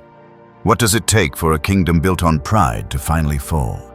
Then the Lord spoke to Moses and Aaron in the land of Egypt. This month shall be the beginning of months for you. Speak to all the congregation of Israel. On the 10th day of this month, every man shall take a lamb for his household. Your lamb shall be without blemish, a male a year old. You shall keep it until the 14th day, then the whole assembly of Israel shall kill it at twilight. Take some of the blood, put it on the doorposts and lintel of the houses. And they shall eat the flesh that night, roasted with fire, with unleavened bread and bitter herbs. You shall eat it with your belt, fasten sandals on your feet, staff in your hand. You shall eat in haste, it is the Lord's Passover. For I will pass through the land of Egypt that night. I will strike all the firstborn in the land. But when I see the blood, I will pass over you. No plague shall befall you to destroy you. This day shall be for you a memorial. You shall keep it as a feast to the Lord throughout your generations. 7 days you shall eat unleavened bread. On the first day you shall remove leaven from your houses. And on the 1st and 7th days you shall hold a holy assembly. No work shall be done, only what each one must eat. You shall observe the feast of unleavened bread. For on this day I brought your hosts out of the land of Egypt. Then Moses called all the elders of Israel. Go, select lambs for your families. Kill the Passover lamb. Take a bunch of hyssop, dip it in the blood, and touch the lintel and doorposts. None of you shall go out of the house until morning. The Lord will pass through to strike the Egyptians. But when he sees the blood, he will pass over, and not allow the destroyer to enter your houses. And the people bowed and worshipped. They went and did all just as the Lord had commanded. At midnight, the Lord struck down all the firstborn in the land of Egypt, from the firstborn of Pharaoh to the firstborn of the captive and all the livestock. Pharaoh rose in the night, he and all his servants and all Egypt. And there was a great cry. There was not a house without someone dead. Then Pharaoh called Moses and Aaron by night. Rise, go out from among my people, both you and the children of Israel. Go, serve the Lord as you have said. Take your flocks and your herds, and bless me also. The Egyptians urged the people to leave in haste. So the people took their dough before it was leavened, wrapped in cloths on their shoulders. They asked for silver and gold, and the Lord gave them favor. They plundered the Egyptians. And the children of Israel journeyed from Ramesses to Succoth, about 600,000 men on foot, besides women and children. A mixed multitude went with them with flocks and herds. And they baked unleavened cakes from the dough they had brought. For it was not leavened, because they were thrust out and could not wait. If this moment made you hold your breath, if justice feels closer than ever, then like this video, subscribe and leave a comment below. What cry would shake the heavens on your behalf? And so they left in haste in silence, with blood on their doorposts and hope in their hands. But what happens when deliverance is not the end of the story, but the beginning of a wilderness? What happens when freedom tastes like thirst? When the road ahead is empty except for the presence of God, let us follow them into the fire by night and the cloud by day, as the journey to the mountain of God begins. And the Lord went before them by day in a pillar of cloud to lead the way, and by night in a pillar of fire to give them light, so they could travel by day and by night. He did not take away the pillar of cloud by day or the pillar of fire by night. Then the Lord spoke to Moses. Tell the people of Israel to turn back and encamp by the sea between Migdol and the sea opposite Baal-Zephon. Pharaoh will say, they are wandering, trapped in the wilderness. And I will harden Pharaoh's heart, and he will pursue them. But I will get glory over Pharaoh and all his army. And the Egyptians shall know that I am the Lord. So they camped by the sea, and Pharaoh's heart was turned. He said, what is this we have done, letting Israel go from serving us? So he made ready his chariot and took his army, 600 chosen chariots and all the chariots of Egypt with officers over all of them. The Lord hardened Pharaoh's heart, and he pursued the people of Israel while they were marching out boldly. The Egyptians pursued them all, Pharaoh's horses and chariots, and his horsemen and his army. They overtook them, camped by the sea. And when Pharaoh drew near, the people of Israel looked up, and behold, the Egyptians were marching after them. And they were very afraid. They cried out to the Lord. They said to Moses, "Is it because there were no graves in Egypt that you have taken us away to die in the wilderness? What have you done to us, bringing us out of Egypt? Did we not say to you, 'Leave us alone that we may serve the Egyptians'? It would have been better to serve them than to die here." But Moses said, "Fear not. Stand firm. See the salvation of the Lord, which he will work for you today. For the Egyptians you see today, you shall never see again. The Lord will fight for you, you have only to be silent." Then the Lord said to Moses, "Why do you cry to me? Tell the people of Israel to go forward. Lift up your staff, stretch out your hand over the sea and divide it. The people shall go through the sea on dry ground. And I will harden the hearts of the Egyptians so that they go in after them. And I will get glory over Pharaoh and all his host." Then the angel of God, who was going before them, moved and went behind them. And the pillar of cloud moved from before them and stood behind them. So it came between the camp of Egypt and the camp of Israel. And there was cloud and darkness to one side and light by night to the other. So neither came near the other all night. Then Moses stretched out his hand over the sea, and the Lord drove the sea back by a strong east wind all night. He made the sea dry land, and the waters were divided. The people of Israel went into the midst of the sea on dry ground. The waters were a wall to them on their right hand and on their left. The Egyptians pursued and went in after them into the midst of the sea, all Pharaoh's horses, chariots, and horsemen. And in the morning watch, the Lord looked down from the pillar of fire and cloud. He threw the Egyptian forces into panic. He clogged their chariot wheels so that they drove heavily. The Egyptians said, "Let us flee before Israel, for the Lord fights for them." Then the Lord said to Moses, "Stretch out your hand over the sea, that the water may come back upon the Egyptians." So Moses stretched out his hand over the sea, and the sea returned to its normal course when the morning appeared.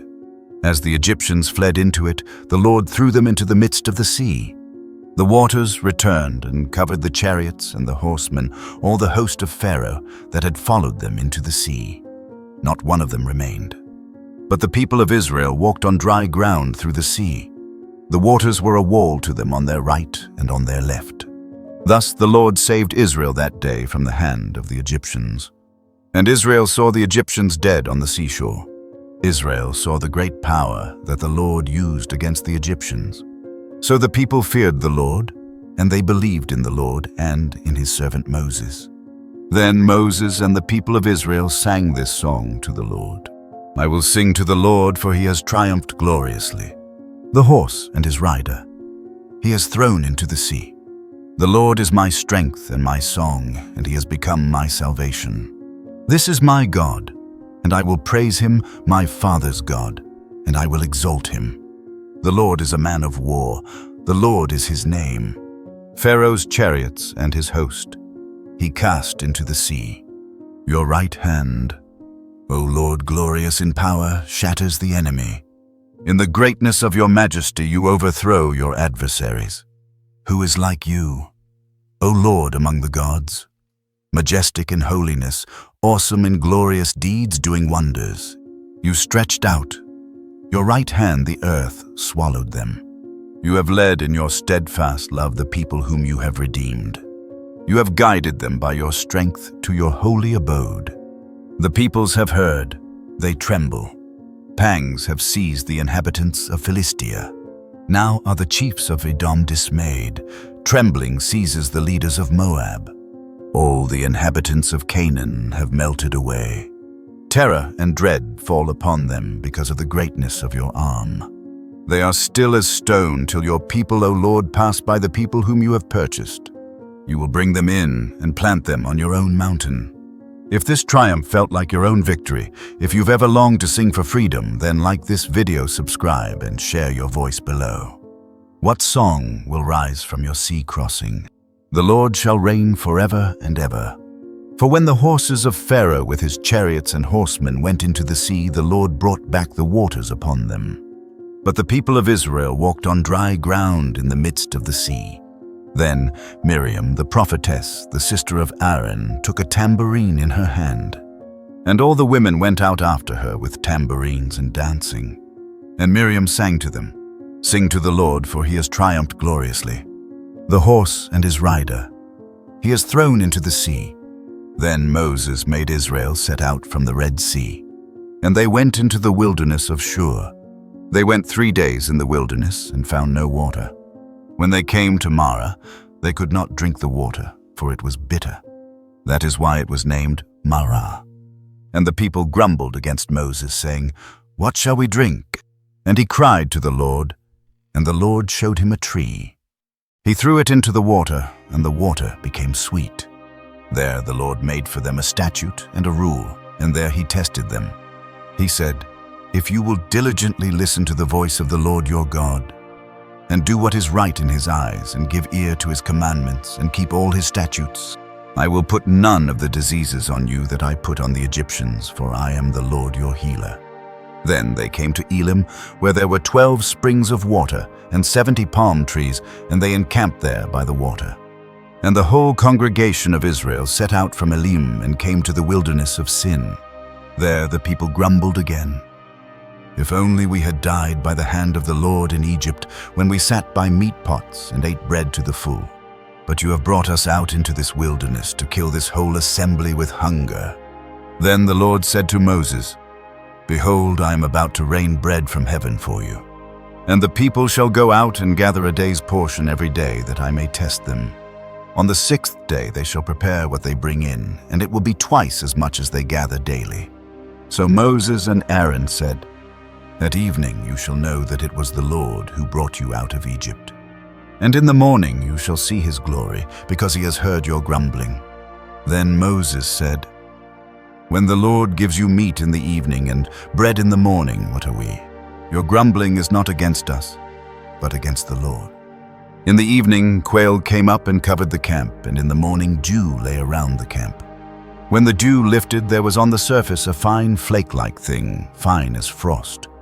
And the people said, "What is it?" For they did not know.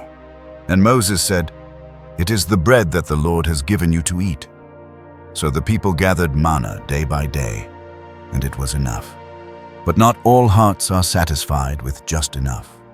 In the quiet of provision, new complaints arose.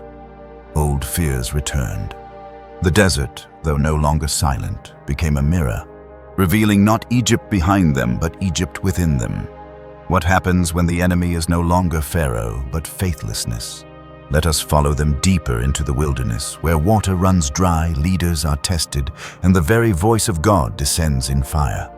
All the congregation of the people of Israel moved on from the wilderness of Sin. They camped at Rephidim, but there was no water for the people to drink. So the people quarreled with Moses, "Give us water to drink." And Moses said, "Why do you quarrel with me? Why do you test the Lord?" But the people thirsted there for water and grumbled. "Why did you bring us up out of Egypt to kill us, our children and our livestock, with thirst?" So Moses cried to the Lord, "What shall I do with this people? They are almost ready to stone me." And the Lord said, "Pass on before the people, taking with you some of the elders of Israel. Take in your hand the staff with which you struck the Nile. Behold, I will stand before you on the rock at Horeb. And you shall strike the rock, and water shall come out of it, and the people will drink." So Moses did so in the sight of the elders of Israel. And he called the name of the place Massah and Meribah, because of the quarreling of the people, and because they tested the Lord by saying, "Is the Lord among us or not?" Then Amalek came and fought with Israel at Rephidim. So Moses said to Joshua, "Choose for us men, and go out and fight with Amalek. Tomorrow I will stand on the top of the hill with the staff of God in my hand." So Joshua did as Moses told him and fought with Amalek. And Moses, Aaron, and Hur went up to the top of the hill. Whenever Moses held up his hand, Israel prevailed. And whenever he lowered his hand, Amalek prevailed. But Moses' hands grew weary, so they took a stone and put it under him, and he sat on it. while Aaron and Hur held up his hands, one on each side. So his hands were steady until the going down of the sun. And Joshua overwhelmed Amalek and his people with the sword. Then the Lord said to Moses, "Write this as a memorial in a book and recite it in the ears of Joshua. I will utterly blot out the memory of Amalek from under heaven." And Moses built an altar and called the name of it, "The Lord is my banner," saying, "A hand upon the throne of the Lord. The Lord will have war with Amalek from generation to generation." Then Jethro, the priest of Midian, Moses' father-in-law, heard all that God had done for Moses and for Israel. He came to Moses in the wilderness, bringing Zipporah, Moses' wife, and their sons. When Moses went out to meet him, he bowed down and kissed him. And Moses told his father-in-law all that the Lord had done, how the Lord had delivered them, how they faced trials in the wilderness, and how the Lord had rescued them again and again. And Jethro rejoiced for all the good the Lord had done to Israel. And Jethro said, "Now I know that the Lord is greater than all gods." The next day Moses sat to judge the people, and the people stood around Moses from morning till evening. When Moses' father-in-law saw all that he was doing, he said, "What is this that you are doing for the people? Why do you sit alone? And all the people stand around you from morning till evening." And Moses said, "Because the people come to me to inquire of God. When they have a dispute, they come to me, and I decide between one person and another. I make them know the statutes of God and his laws." Moses' father-in-law said to him, "What you are doing is not good. You and the people will wear yourselves out, for the thing is too heavy for you. You are not able to do it alone. Now obey my voice. I will give you advice, and God be with you. You shall represent the people before God and bring their cases to him. You shall warn them about the statutes and the laws and make them know the way in which they must walk and what they must do. Moreover, look for able men from all the people, men who fear God, who are trustworthy and hate a bribe. Place such men over the people as chiefs of thousands, of hundreds, of fifties, and of tens. Let them judge the people at all times. Every great matter they shall bring to you, but any small matter they shall decide themselves. So it will be easier for you, and they will bear the burden with you. If you do this, God will direct you. You will be able to endure, and all this people will go to their place in peace." So Moses listened to the voice of his father-in-law and did all that he had said. Moses chose able men out of all Israel and made them heads over the people. They judged the people at all times. Hard cases they brought to Moses, but any small matter they decided themselves. Then Moses let his father-in-law depart, and he went away to his own country. On the third new moon after the people of Israel had gone out of Egypt, they came into the wilderness of Sinai. They set out from Rephidim and came into the wilderness of Sinai, and they encamped in the wilderness.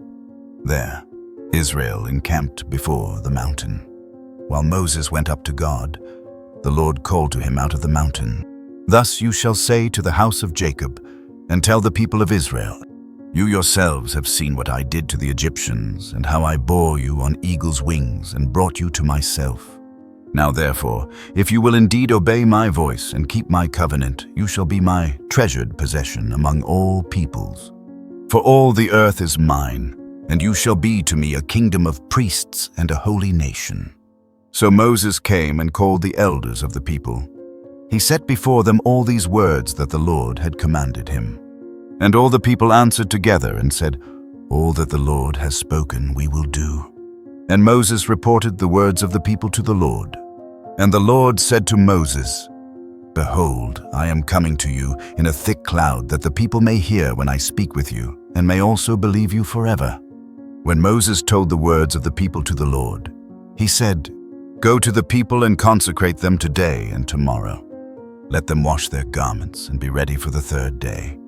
For on the third day the Lord will come down on Mount Sinai in the sight of all the people. You shall set limits for the people all around, saying, 'Take care not to go up into the mountain or touch the edge of it. Whoever touches the mountain shall be put to death. No hand shall touch him, but he shall be stoned or shot. Whether beast or man, he shall not live. When the trumpet sounds a long blast, they shall come up to the mountain. So Moses went down from the mountain to the people and consecrated them, and they washed their garments. And he said to the people, "Be ready for the third day. Do not go near a woman." On the morning of the third day there were thunders and lightnings, and a thick cloud on the mountain, and a very loud trumpet blast, so that all the people in the camp trembled. Then Moses brought the people out of the camp to meet God, and they took their stand at the foot of the mountain. Mount Sinai was wrapped in smoke because the Lord had descended on it in fire. The smoke of it went up like the smoke of a kiln, and the whole mountain trembled greatly. As the sound of the trumpet grew louder and louder, Moses spoke, and God answered him in thunder. And the Lord came down on Mount Sinai to the top of the mountain. Then the Lord called Moses to the top of the mountain, and Moses went up. And the Lord said to Moses, "Go down and warn the people lest they break through to the Lord to look, and many of them perish. Also, let the priests who come near to the Lord consecrate themselves, lest the Lord break out against them." And Moses said to the Lord, "The people cannot come up to Mount Sinai for you. Yourself warned us, saying, 'Set limits around the mountain and consecrate it.'" And the Lord said to him, "Go down and come up bringing Aaron with you. But do not let the priests and the people break through to come up to the Lord, lest he break out against them." So Moses went down to the people and told them. And God spoke all these words, saying, "I am the Lord your God, who brought you out of the land of Egypt, out of the house of slavery."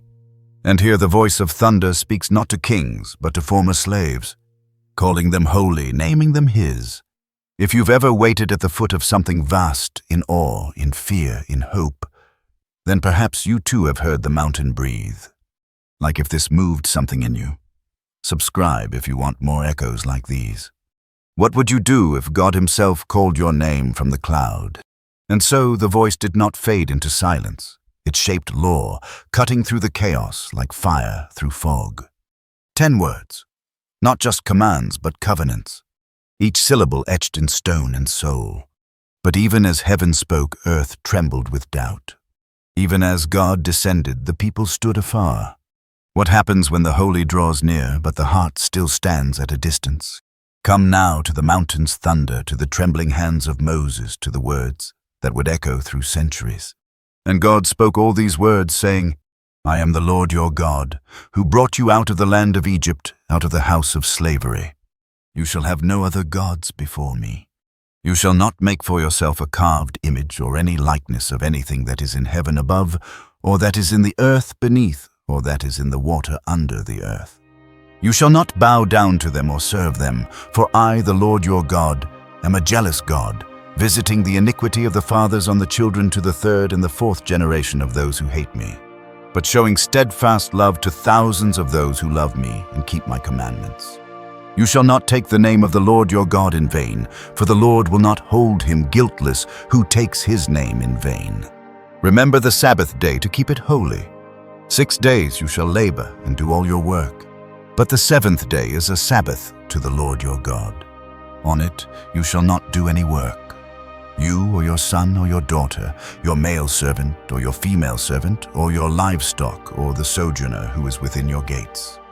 For in 6 days the Lord made heaven and earth, the sea, and all that is in them, and rested on the 7th day.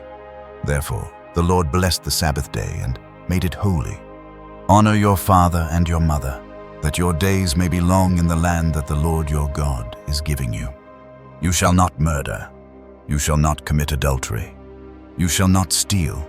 You shall not bear false witness against your neighbor. You shall not covet your neighbor's house. You shall not covet your neighbor's wife, or his male servant, or his female servant, or his ox, or his donkey, or anything that is your neighbor's. Now when all the people saw the thunder and the flashes of lightning and the sound of the trumpet and the mountain smoking, the people were afraid and trembled, and they stood far off, and said to Moses, "You speak to us, and we will listen, but do not let God speak to us lest we die." Moses said to the people, "Do not fear, for God has come to test you, that the fear of him may be before you, that you may not sin." The people stood far off while Moses drew near to the thick darkness where God was. And the Lord said to Moses, Thus you shall say to the people of Israel, You have seen for yourselves that I have talked with you from heaven. You shall not make gods of silver to be with me, nor shall you make for yourselves gods of gold.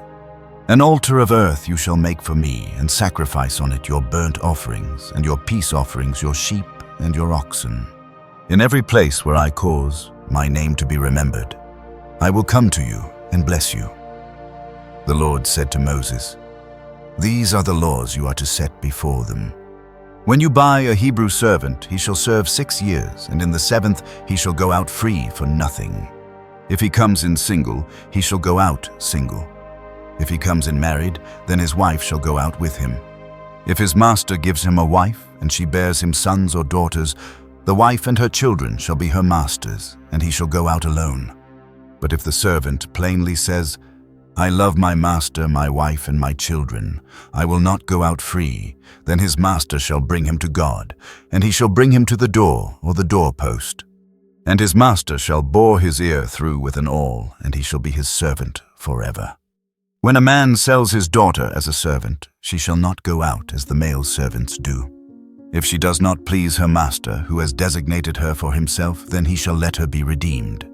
He shall have no right to sell her to a foreign people, since he has broken faith with her. If he designates her for his son, he shall deal with her as with a daughter. If he takes another wife to himself, he shall not diminish her food, her clothing, or her marital rights. And if he does not do these 3 things for her, she shall go out for nothing without payment of money. Whoever strikes a man so that he dies shall be put to death. But if he did not lie and wait for him, but God let him fall into his hand, then I will appoint for you a place to which he may flee. But if a man willfully attacks another to kill him by cunning, you shall take him from my altar that he may die. Whoever strikes his father or his mother shall be put to death. Whoever steals a man and sells him, and anyone found in possession of him shall be put to death. Whoever curses his father or his mother shall be put to death. When men quarrel, and one strikes the other with a stone, or with his fist, and the man does not die but takes to his bed, then if the man rises again and walks outdoors with his staff, he who struck him shall be clear. Only he shall pay for the loss of his time, and shall have him thoroughly healed. When a man strikes his slave male or female with a rod, and the slave dies under his hand, he shall be avenged. But if the slave survives a day or 2, he is not to be avenged, for the slave is his money. When men strive together and hit a pregnant woman, so that her children come out, but there is no harm, the one who hit her shall surely be fined, as the woman's husband shall impose on him, and he shall pay as the judges determine. But if there is harm, then you shall pay life for life, eye for eye, tooth for tooth, hand for hand, foot for foot, burn for burn, wound for wound, stripe for stripe. When a man strikes the eye of his slave, male or female, and destroys it, he shall let the slave go free because of his eye. If he knocks out the tooth of his slave, male or female, he shall let the slave go free because of his tooth. When an ox gores a man or a woman to death, the ox shall be stoned, and its flesh shall not be eaten, but the owner of the ox shall not be liable. But if the ox has been accustomed to gore in the past, and its owner has been warned, but has not kept it in, and it kills a man or a woman, the ox shall be stoned, and its owner also shall be put to death. If a ransom is imposed on him, then he shall give for the redemption of his life whatever is imposed on him. If it gores a man's son or daughter, he shall be dealt with according to this same rule.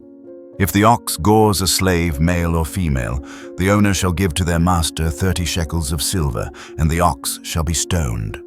When a man opens a pit, or when a man digs a pit and does not cover it, and an ox or a donkey falls into it, the owner of the pit shall make restoration. He shall give money to its owner, and the dead beast shall be his. When one man's ox butts another's so that it dies, then they shall sell the live ox and share its price, and the dead beast also they shall share. Or if it is known that the ox has been accustomed to gore in the past, and its owner has not kept it in, he shall repay ox for ox, and the dead beast shall be his. If a man steals an ox or a sheep and kills it or sells it, he shall repay 5 oxen for an ox, and 4 sheep for a sheep. If a thief is found breaking in and is struck so that he dies, there shall be no blood guilt for him. But if the sun has risen on him, there shall be blood guilt for him. He shall surely pay. If he has nothing, then he shall be sold for his theft. If the stolen beast is found alive in his possession, whether it is an ox or a donkey or a sheep, he shall pay double. If a man causes a field or vineyard to be grazed over, or lets his beast loose and it feeds in another man's field, he shall make restitution from the best in his own field and in his own vineyard. If fire breaks out and catches in thorns, so that the stacked grain or the standing grain or the field is consumed, he who started the fire shall make full restitution. If a man gives to his neighbor money or goods to keep safe, and it is stolen from the man's house, then if the thief is found, he shall pay double. If the thief is not found, the owner of the house shall come near to God to show whether or not he has put his hand to his neighbor's property. For every breach of trust, whether it is for an ox, for a donkey, for a sheep, for a cloak, or for any kind of lost thing of which one says, "This is it," the case of both parties shall come before God. The one whom God condemns shall pay double to his neighbor. If a man gives to his neighbor a donkey or an ox or a sheep or any beast to keep safe and it dies or is injured or is driven away without anyone seeing it, an oath by the Lord shall be between them both to see whether he has put his hand to his neighbor's property or not. The owner shall accept the oath, and he shall not make restitution. But if it is stolen from him, he shall make restitution to its owner. If it is torn by beasts, let him bring it as evidence. He shall not make restitution for what has been torn. The laws were given not to chain men, but to shape them, to carve justice into the stones of daily life. Yet amid the weight of statute and sentence, another question flickered. What happens when the people so newly freed still crave the chains? When the voice from the mountain grows distant and silence grows tempting? Come now to the golden fire, to the trembling calf, to the day when covenant met betrayal at the foot of holy heights. When the people saw that Moses delayed to come down from the mountain, the people gathered themselves together to Aaron and said to him, "Up, make us gods who shall go before us. As for this Moses, the man who brought us up out of the land of Egypt, we do not know what has become of him." So Aaron said to them, "Take off the rings of gold that are in the ears of your wives, your sons and your daughters, and bring them to me." So all the people took off the rings of gold that were in their ears and brought them to Aaron. And he received the gold from their hand and fashioned it with a graving tool and made a golden calf.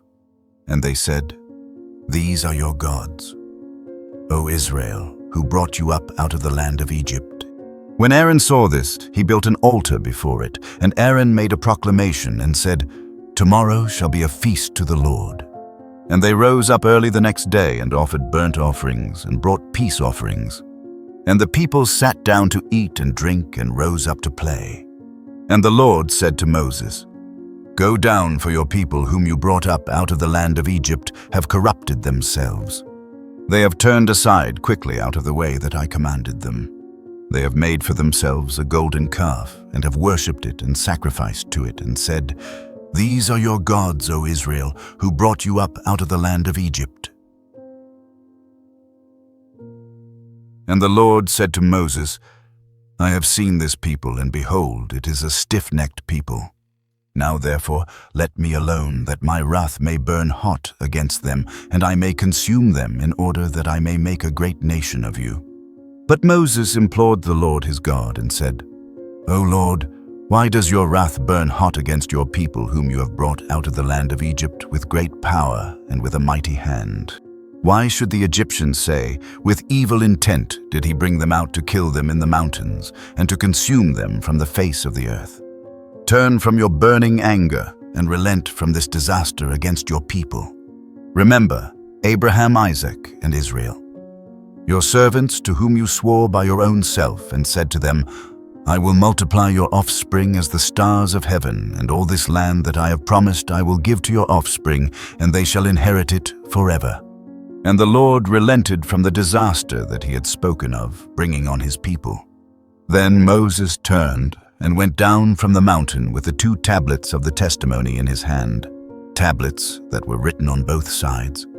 On the front and on the back they were written, The tablets were the work of God, and the writing was the writing of God engraved on the tablets.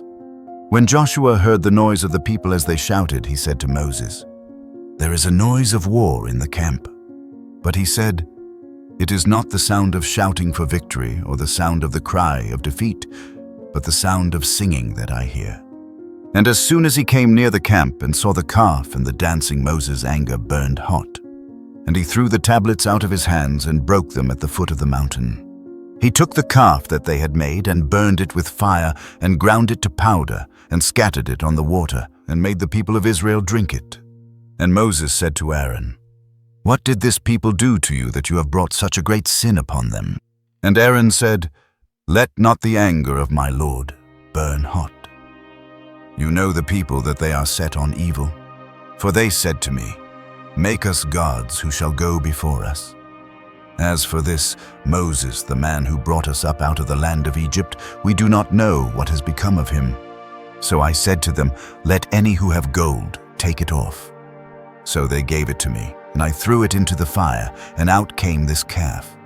And when Moses saw that the people had broken loose, for Aaron had let them break loose to the derision of their enemies, then Moses stood in the gate of the camp and said, 'Who is on the Lord's side, come to me.' And all the sons of Levi gathered around him. And he said to them, 'Thus says the Lord God of Israel, put your sword on your side, each of you, and go to and fro from gate to gate throughout the camp. And each of you kill his brother and his companion and his neighbor.' And the sons of Levi did according to the word of Moses. And that day about 3,000 men of the people fell. And Moses said, 'Today you have been ordained for the service of the Lord, each one at the cost of his son and of his brother, so that he might bestow a blessing upon you this day.' The next day Moses said to the people, 'You have sinned a great sin. And now I will go up to the Lord. Perhaps I can make atonement for your sin.' So Moses returned to the Lord and said, 'Alas, this people has sinned a great sin. They have made for themselves gods of gold. But now, if you will forgive their sin, please do so. But if not, please blot me out of your book that you have written.' But the Lord said to Moses, 'Whoever has sinned against me, I will blot out of my book. But now, go lead the people to the place about which I have spoken to you. Behold, my angel shall go before you. Nevertheless, in the day when I will visit their sin upon them.' Then the Lord sent a plague on the people because they made the calf, the one that Aaron made. The Lord said to Moses, 'Depart, go up from here, you and the people whom you have brought up out of the land of Egypt, to the land of which I swore to Abraham, Isaac, and Jacob, saying, To your offspring I will give it. I will send an angel before you, and I will drive out the Canaanites, the Amorites, the Hittites, the Perizzites, the Hivites, and the Jebusites. Go up to a land flowing with milk and honey. But I will not go up among you, lest I consume you on the way, for you are a stiff-necked people.' When the people heard this disastrous word, they mourned, and no one put on his ornaments. For the Lord had said to Moses, 'Say to the people of Israel, you are a stiff-necked people. If for a single moment I should go up among you, I would consume you. So now take off your ornaments, that I may know what to do with you.' Therefore the people of Israel stripped themselves of their ornaments from Mount Horeb onward.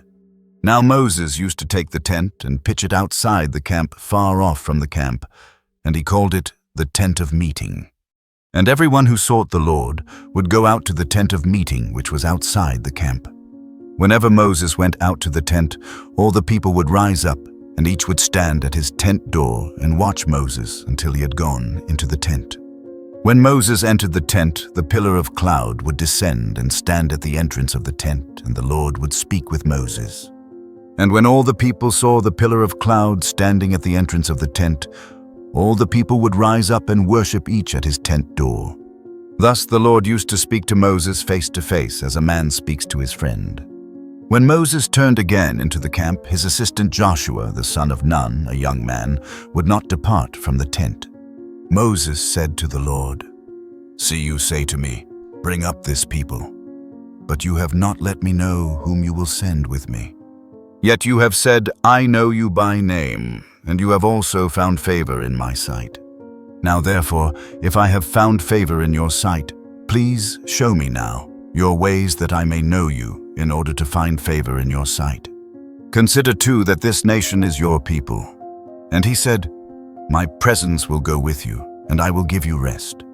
And Moses said to him, If your presence will not go with me, do not bring us up from here. For how shall it be known that I have found favor in your sight, I and your people? Is it not in your going with us, so that we are distinct, I and your people, from every other people on the face of the earth? And the Lord said to Moses, This very thing that you have spoken, I will do for you, have found favor in my sight, and I know you by name. Moses said, Please show me your glory. And he said, I will make all my goodness pass before you, and will proclaim before you my name, the Lord. And I will be gracious to whom I will be gracious, and will show mercy on whom I will show mercy. But he said, You cannot see my face, for man shall not see me and live. And the Lord said, Behold, there is a place by me, where you shall stand on the rock. And while my glory passes by, I will put you in a cleft of the rock, and I will cover you with my hand until I have passed by. Then I will take away my hand, and you shall see my back, but my face shall not be seen. And the Lord said to Moses, Cut for yourself 2 tablets of stone, like the first, and I will write on the tablets the words that were on the first tablets which you broke. Be ready by the morning, and come up in the morning to Mount Sinai, and present yourself there to me on the top of the mountain. No one shall come up with you, and let no one be seen throughout all the mountain. Let no flocks or herds graze opposite that mountain. So Moses cut 2 tablets of stone like the first. And he rose early in the morning and went up on Mount Sinai, as the Lord had commanded him, and took in his hand 2 tablets of stone. And the Lord descended in the cloud, and stood with him there, and proclaimed the name of the Lord.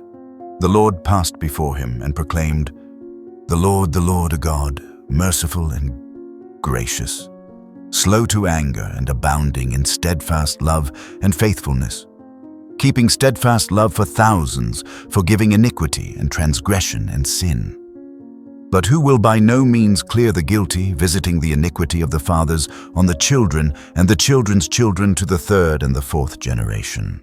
And Moses quickly bowed his head toward the earth and worshipped. He said, If now I have found favor in your sight.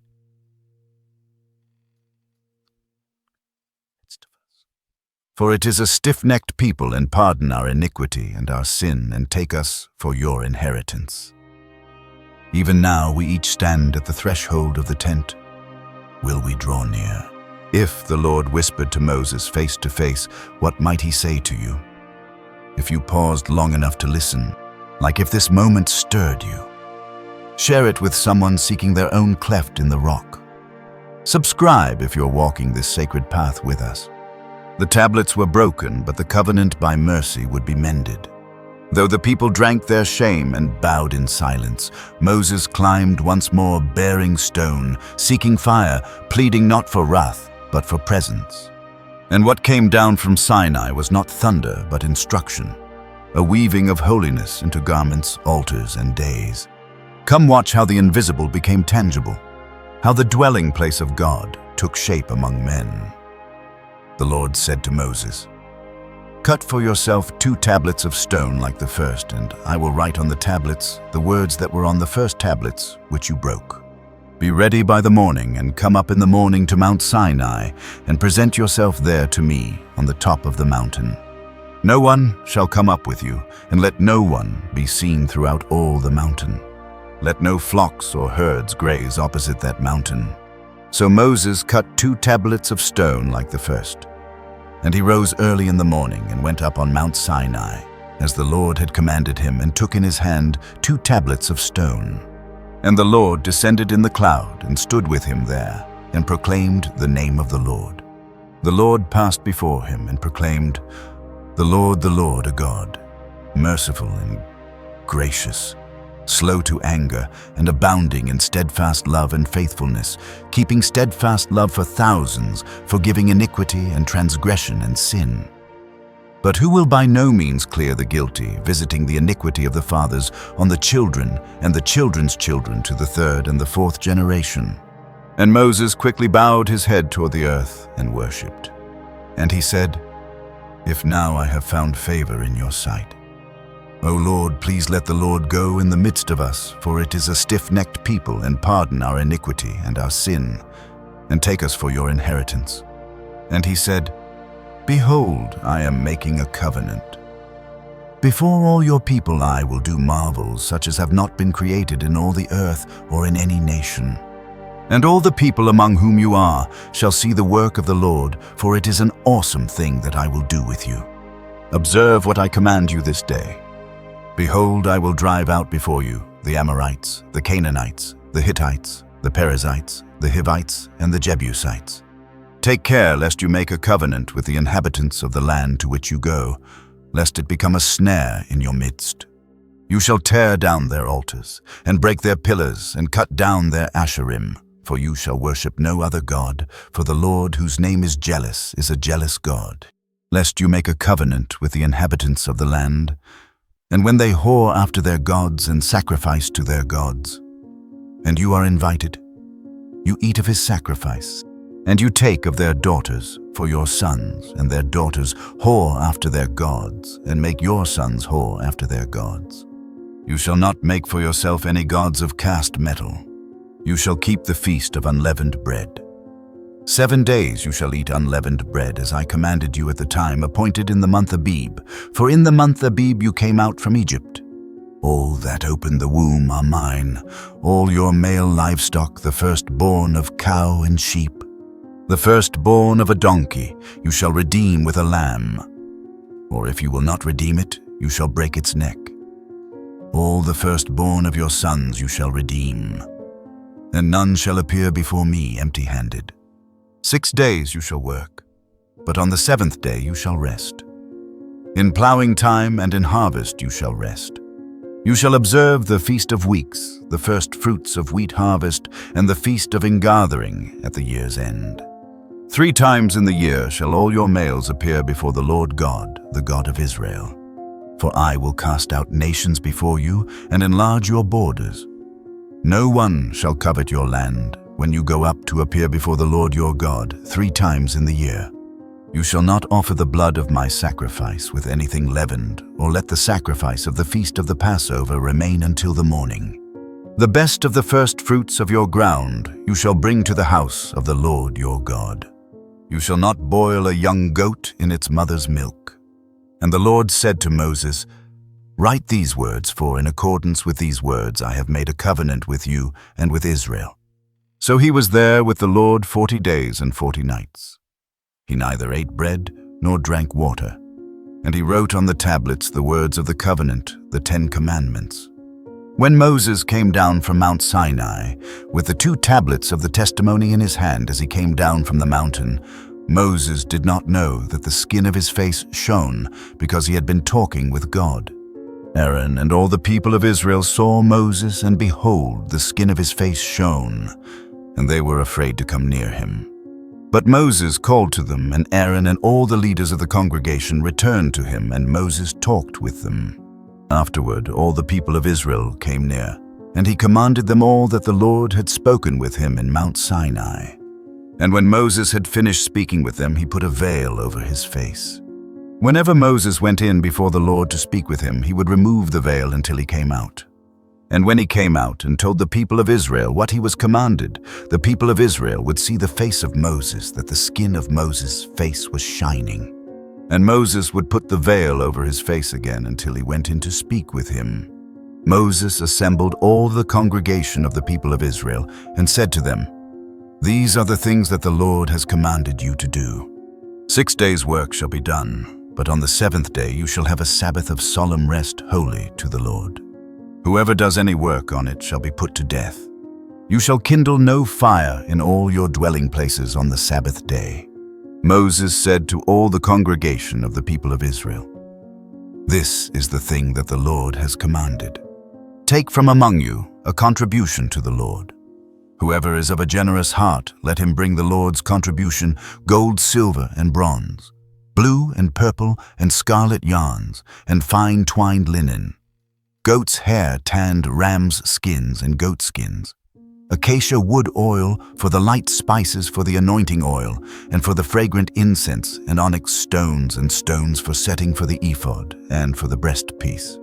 Let every skillful craftsman among you come and make all that the Lord has commanded: the tabernacle, its tent and its covering, its hooks and its frames, its bars, its pillars and its bases, the ark with its poles, the mercy seat and the veil of the screen, the table with its poles and all its utensils, and the bread of the presence, the lampstand also for the light with its utensils and its lamps, and the oil for the light, the altar of incense with its poles, and the anointing oil, and the fragrant incense, and the screen for the door at the door of the tabernacle, the altar of burnt offering with its grating of bronze, its poles and all its utensils, the basin and its stand, the hangings of the court, its pillars and its bases, and the screen for the gate of the court, the pegs of the tabernacle and the pegs of the court and their cords, the finely worked garments for ministering in the holy place, the holy garments for Aaron, the priest, and the garments of his sons for their service as priests. Then all the congregation of the people of Israel departed from the presence of Moses. And they came, everyone whose heart stirred him, and everyone whose spirit moved him, and brought the Lord's contribution to be used for the tent of meeting, and for all its service, and for the holy garments. So they came, both men and women. All who were of a willing heart brought brooches and earrings and signet rings and armlets, all sorts of gold objects, every man dedicating an offering of gold to the Lord. And everyone who possessed blue or purple or scarlet yarns or fine linen or goat's hair or tanned ram's skins or goat skins brought them. Everyone who could make a contribution of silver or bronze brought it as the Lord's contribution. And everyone who possessed acacia wood of any use in the work brought it. And every skillful woman spun with her hands. And they all brought what they had spun in blue and purple and scarlet yarns and fine twined linen. All the women whose hearts stirred them to use their skill spun the goat's hair. And the leaders brought onyx stones and stones to be set for the ephod and for the breastpiece, and spices and oil, for the light and for the anointing oil and for the fragrant incense. All the men and women, the people of Israel, whose heart moved them to bring anything for the work that the Lord had commanded by Moses to be done, brought it as a free will offering to the Lord.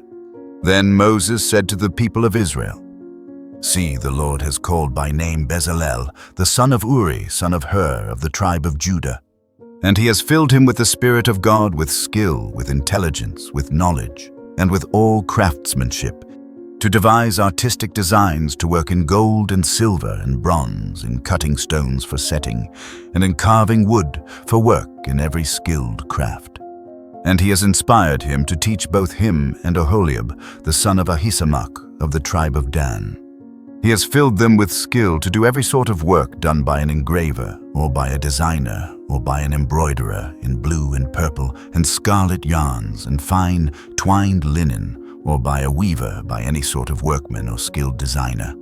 Bezalel and Oholiab, and every craftsman in whom the Lord has put skill and intelligence to know how to do any work in the construction of the sanctuary, shall work in accordance with all that the Lord has commanded." And Moses called Bezalel and Oholiab, and every craftsman in whose mind the Lord had put skill, everyone whose heart stirred him up to come to do the work.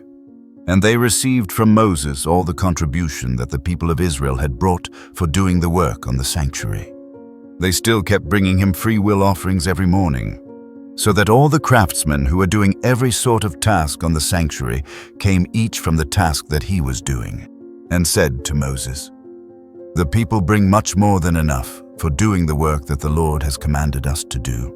So Moses gave command, and word was proclaimed throughout the camp, "Let no man or woman do anything more for the contribution for the sanctuary." So the people were restrained from bringing, for the material they had was sufficient to do all the work and more. The work began, not with miracles, but with hands. Thread by thread, beam by beam, the people built a dwelling place for the invisible. But what is a tent without presence? What is gold and linen without glory? Now, as the final clasp is fastened, as the last socket is set, The question trembles like incense. Will he come? All the craftsmen among the workmen made the tabernacle with 10 curtains.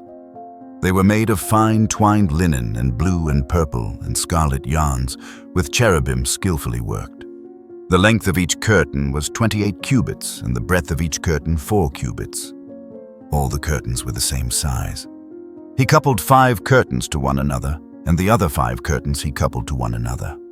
He made loops of blue on the edge of the outermost curtain of the first set. Likewise, he made them on the edge of the outermost curtain of the second set. He made 50 loops on the one curtain, and he made 50 loops on the edge of the curtain that was in the second set. The loops were opposite one another. And he made 50 clasps of gold and coupled the curtains one to the other with clasps. So the tabernacle was a single whole. He also made curtains of goat's hair for a tent over the tabernacle. He made 11 curtains. The length of each curtain was 30 cubits, and the breadth of each curtain 4 cubits. The 11 curtains were the same size. He coupled 5 curtains by themselves and 6 curtains by themselves. And he made 50 loops on the edge of the outermost curtain of the one set, and 50 loops on the edge of the other connecting curtain. And he made 50 clasps of bronze to couple the tent together, that it might be a single whole. And he made for the tent a covering of tanned rams' skins and goat skins. Then he made the upright frames for the tabernacle of acacia wood. 10 cubits was the length of a frame, and 1.5 cubits the breadth of each frame. Each frame had 2 tenons for fitting together. He did this for all the frames of the tabernacle.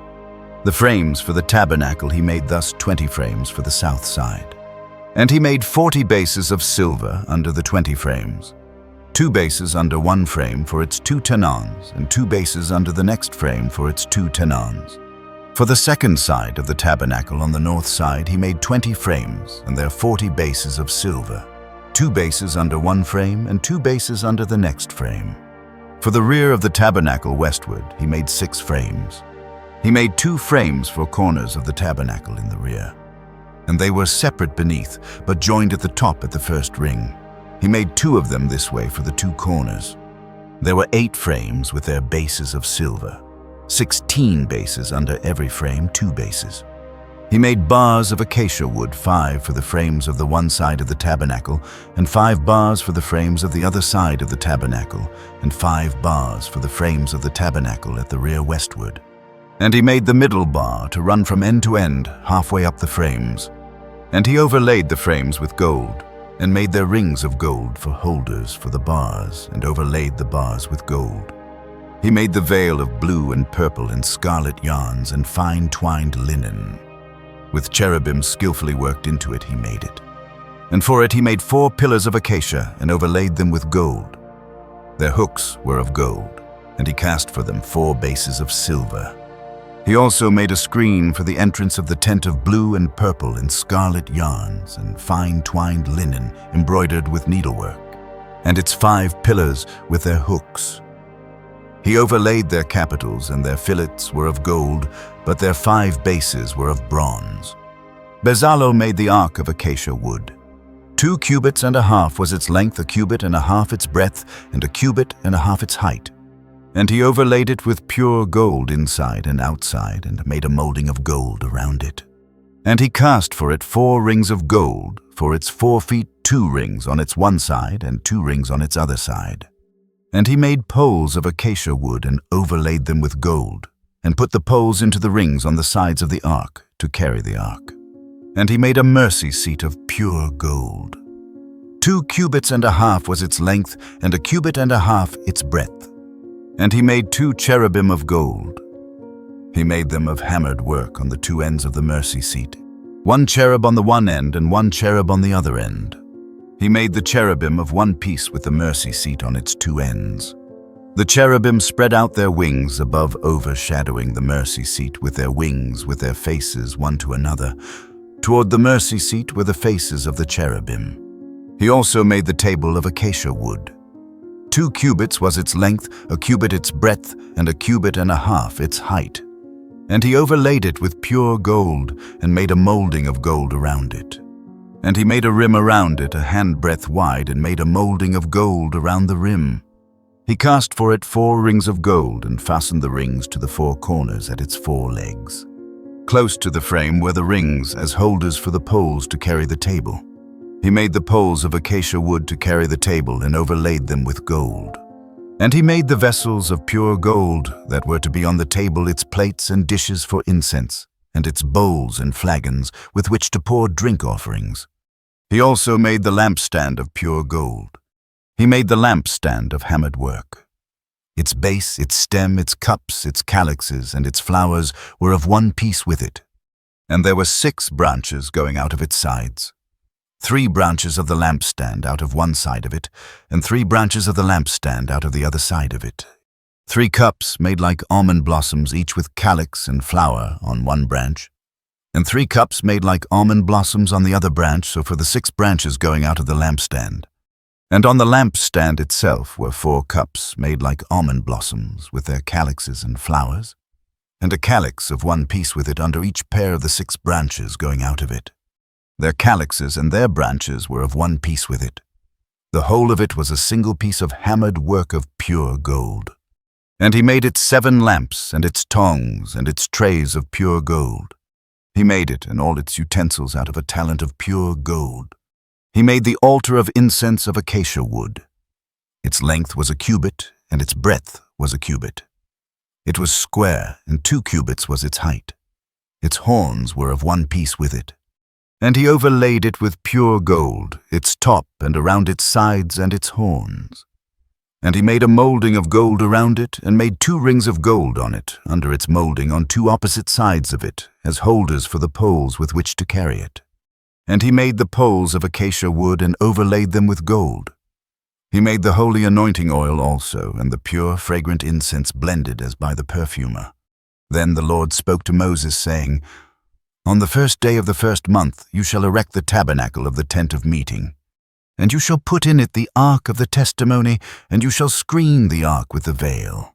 And you shall bring in the table, and arrange it, and you shall bring in the lampstand, and set up its lamps. And you shall put the golden altar for incense before the ark of the testimony, and set up the screen for the door of the tabernacle. You shall take the anointing oil, and anoint the tabernacle, and all that is in it, and consecrate it, and all its furniture, so that it may become holy. Then you shall bring Aaron and his sons to the entrance of the tent of meeting, and shall wash them with water, and put on Aaron the holy garments. And you shall anoint him, and consecrate him, that he may serve me as priest. You shall bring his sons also, and put coats on them, and anoint them as you anointed their father, that they may serve me as priests. Their anointing shall admit them to a perpetual priesthood throughout their generations. This Moses did, according to all that the Lord commanded him, so he did. In the 1st month, in the 2nd year, on the 1st day of the month, the tabernacle was erected. Moses erected the tabernacle. He laid its bases and set up its frames and put in its poles and raised up its pillars. And he spread the tent over the tabernacle and put the covering of the tent over it, as the Lord had commanded Moses. He took the testimony and put it into the ark, and put the poles on the ark, and set the mercy seat above on the ark. And he brought the ark into the tabernacle, and set up the veil of the screen, and screened the ark of the testimony, as the Lord had commanded Moses. Then he put the table in the tent of meeting on the north side of the tabernacle outside the veil, and arranged the bread on it before the Lord, as the Lord had commanded Moses. He put the lampstand in the tent of meeting opposite the table on the south side of the tabernacle, and set up the lamps before the Lord, as the Lord had commanded Moses. He put the golden altar in the tent of meeting before the veil, and burned fragrant incense on it, as the Lord had commanded Moses. He set up the screen of the door of the tabernacle. And he put the altar of burnt offering at the entrance of the tabernacle of the tent of meeting, and offered on it the burnt offering and the grain offering, as the Lord had commanded Moses. He set the basin between the tent of meeting and the altar, and put water in it for washing, with which Moses and Aaron and his sons washed their hands and their feet. When they went into the tent of meeting, and when they approached the altar, they washed as the Lord commanded Moses. Then the cloud covered the tent of meeting, and the glory of the Lord filled the tabernacle. And Moses was not able to enter the tent of meeting, because the cloud settled on it, and the glory of the Lord filled the tabernacle. Throughout all their journeys, whenever the cloud was taken up from over the tabernacle, the people of Israel would set out. But if the cloud was not taken up, then they did not set out till the day that it was taken up. For the cloud of the Lord was on the tabernacle by day, and fire was in it by night, in the sight of all the house of Israel throughout all their journeys. If the heavens still echo with the cry of Michael, if the fire still burns above the mercy seat, then perhaps the question is not, did God dwell among them? But rather, will you let him dwell in you? Thank you for walking this sacred journey with us. May your spirit be stirred and your heart find rest in the presence that never fades. If this story moved you, consider subscribing to join us for more sacred retellings. Your support helps us keep this light shining. Like, comment, and share this with someone standing on the threshold of their own sanctuary. Stay blessed and may peace guard your gates.